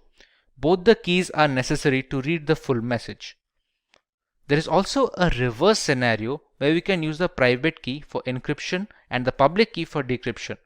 A server can sign non-confidential information using its private key, and anyone who has its public key can decrypt the message. This mechanism also proves that the sender is authenticated and there is no problem with the origin of the information. RSA encryption is the most widely used asymmetric encryption standard. It is named after its founders Rivest, Shamir, and Edelman, and it uses block ciphers that separate the data into blocks and obscure the information. Widely considered the most secure form of encryption, albeit relatively slower than AES, it is widely used in web browsing, secure identification, VPNs, emails, and chat applications. With so much hanging on the key's secrecy, there must be a way to transmit the keys without others reading our private data. Many systems use a combination of symmetric encryption and asymmetric encryption to bolster security and match speed at the same time. Since asymmetric encryption takes longer to decrypt large amounts of data, the full information is encrypted using a single key, that is, symmetric encryption. That single key is then transmitted to the receiver using asymmetric encryption, so you don't have to compromise either way. Another route is using the Diffie-Hellman key exchange, which relies on a one-way function and is much tougher to break into. The third variant of cryptography is termed as hashing. Hashing is the process of scrambling a piece of data beyond recognition. It gives an output of fixed size, which is known as the hash value of the original data, or just hash in general. The calculations that do the job of messing up the data collection form the hash function. They are generally not reversible without resilient brute force mechanisms and are very helpful when storing data on website servers that need not be stored in plain text. For example, many websites store your account passwords in a hashed format so that not even the administrator can read your credentials. When a user tries to log in, they can compare the entered password's hash value with the hash value that is already stored on the servers for authentication, since the function will always return the same value for the same input. Cryptography has been in practice for centuries.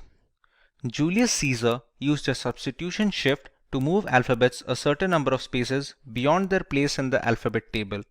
A spy can't decipher the original message at first glance. For example, if he wanted to pass confidential information to his armies and decides to use the substitution shift of +2, A becomes C, B becomes D, and so on. The word attack, when passed through a substitution shift of +3, becomes DWWDEFN. This cipher has been appropriately named the Caesar cipher, which is one of the most widely used algorithms. The Enigma is probably the most famous cryptographic cipher device used in ancient history. It was used by the Nazi German armies in the World Wars.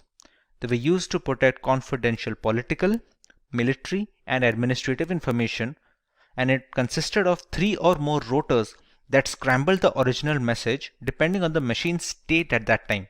The decryption is similar, but it needs both machines to stay in the same state before passing the ciphertext so that we receive the same plain text message. Let's take a look at how our data is protected while we browse the internet thanks to cryptography. Here we have a web-based tool that will help us understand the process of RSA encryption. We see the entire workflow from selecting the key size to be used until the decryption of the ciphertext in order to get the plain text back. As we already know, RSA encryption algorithm falls under the umbrella of asymmetric key cryptography. That basically implies that we have two keys at play here, a public key and a private key. Typically, the public key is used by the sender to encrypt the message and the private key is used by the receiver to decrypt the message. There are some occasions when this allocation is reversed, and we will have a look at them as well. In RSA, we have the choice of key size. We can select any key from a 512-bit to 1024-bit all the way up to a 4096-bit key. The longer the key length, the more complex the encryption process becomes, and thereby strengthening the ciphertext. Although with added security, more complex functions take longer to perform the same operations on similar size of data. We have to keep a balance between both speed and strength because the strongest encryption algorithms are of no use if they cannot be practically deployed on systems around the world. Let's take a 1024-bit key over here. Now we need to generate the keys. This generation is done by functions that operate on passphrases. The tool we are using right now generates these pseudo-random keys to be used in this explanation. Once we generate the keys, you can see the public key is rather smaller than the private key, which is almost always the case. These two keys are mathematically linked with each other. They cannot be substituted with any other key, and in order to encrypt the original message or decrypt the ciphertext, this pair must be kept together. The public key is then sent to the sender, and the receiver keeps the private key with himself. In this scenario, let's try and encrypt a word, Simplilearn. We have to select if the key being used for encryption is either private or public, since that affects the process of scrambling the information. Since we are using the public key over here, let's select the same and copy it and paste over here. The cipher we are using right now is plain RSA. There are some modified ciphers with their own pros and cons that can also be used, provided we use it on a regular basis and depending on the use case as well. Once we click on encrypt, we can see the ciphertext being generated over here. The pseudorandom generating functions are created in such a way that a single character change in the plaintext will trigger a completely different ciphertext. This is a security feature to strengthen the process from brute force methods. Now that we are done with the encryption process, let's take a look at the decryption part.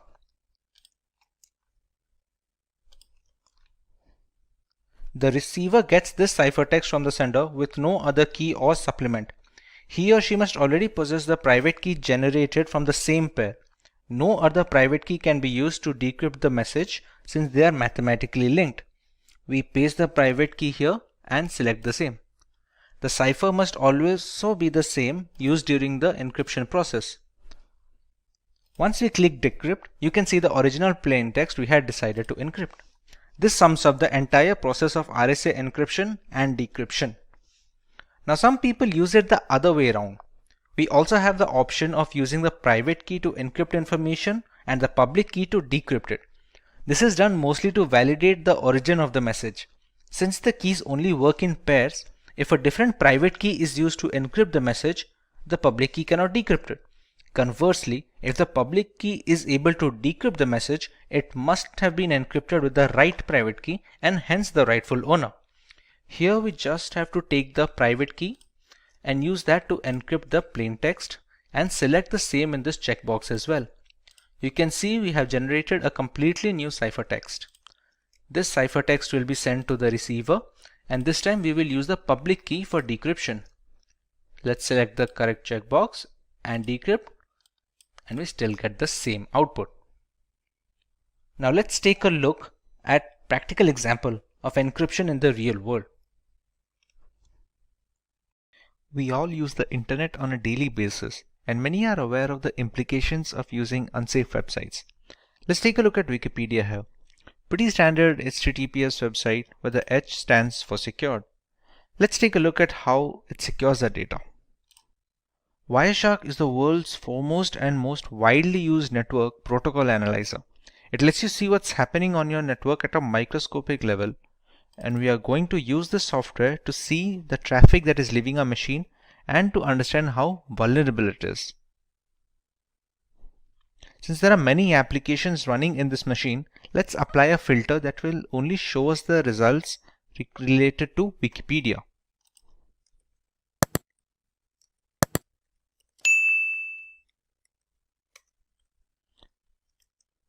Let's search for something that we can navigate the website with.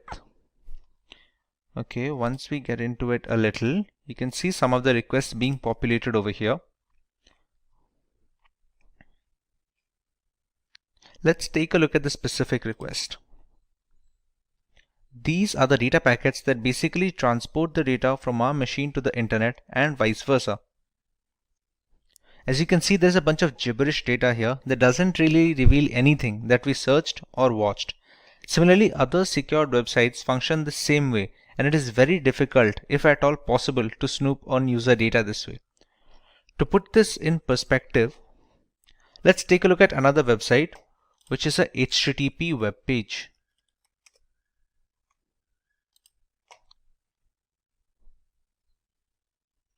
This has no encryption enabled from the server end, which makes it vulnerable to attacks.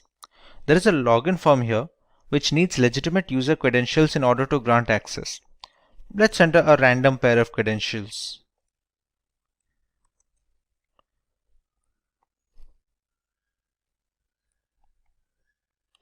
These obviously won't work, but we can see the manner of data transfer. Unsurprisingly, we weren't able to get into the platform. Instead, we can see the data packets. Let's apply a similar filter that will help us understand what request this website is sending.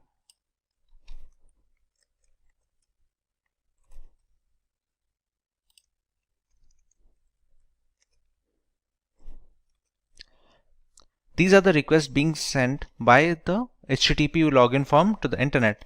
if we check here, see, whatever username and password that we are entering, we can easily see it with the Wireshark. Now, we used a dummy pair of credentials. If we select the right data packet, we can find our correct credentials. If any website had asked for our payment information or our legitimate credentials, it would have been really easy to get a hold of these. To reiterate what we have already learned, we must always avoid HTTP websites and just unknown or not trustworthy websites in general, because the problem we saw here is just the tip of the iceberg. Even though cryptography has managed to lessen the risk of cyber attacks, it is still prevalent and we should always be alert to keep ourselves safe online. There are two types of encryption in cryptography: symmetric key cryptography and asymmetric key cryptography. Both of these categories have their pros and cons and differ only by their implementation. As we wrap up our exploration of cybersecurity fundamentals, we hope you have enjoyed this insightful journey. Should you need any assistance, PPT, project code, and other resources used in this session, please let us know in the comment section below, and our team of experts will be happy to help you as soon as possible. Until next time, thank you and keep learning. Stay tuned for more from Simplilearn. Staying ahead in your career requires continuous learning and upskilling. Whether you're a student aiming to learn today's top skills or a working professional looking to advance your career, we've got you covered. Explore our impressive catalog of certification programs in cutting-edge domains, including data science, cloud computing, cybersecurity, AI, machine learning, or digital marketing. Designed in collaboration with leading universities and top corporations, and delivered by industry experts, choose any of our programs and set yourself on the path to career success. Click the link in the description to know more.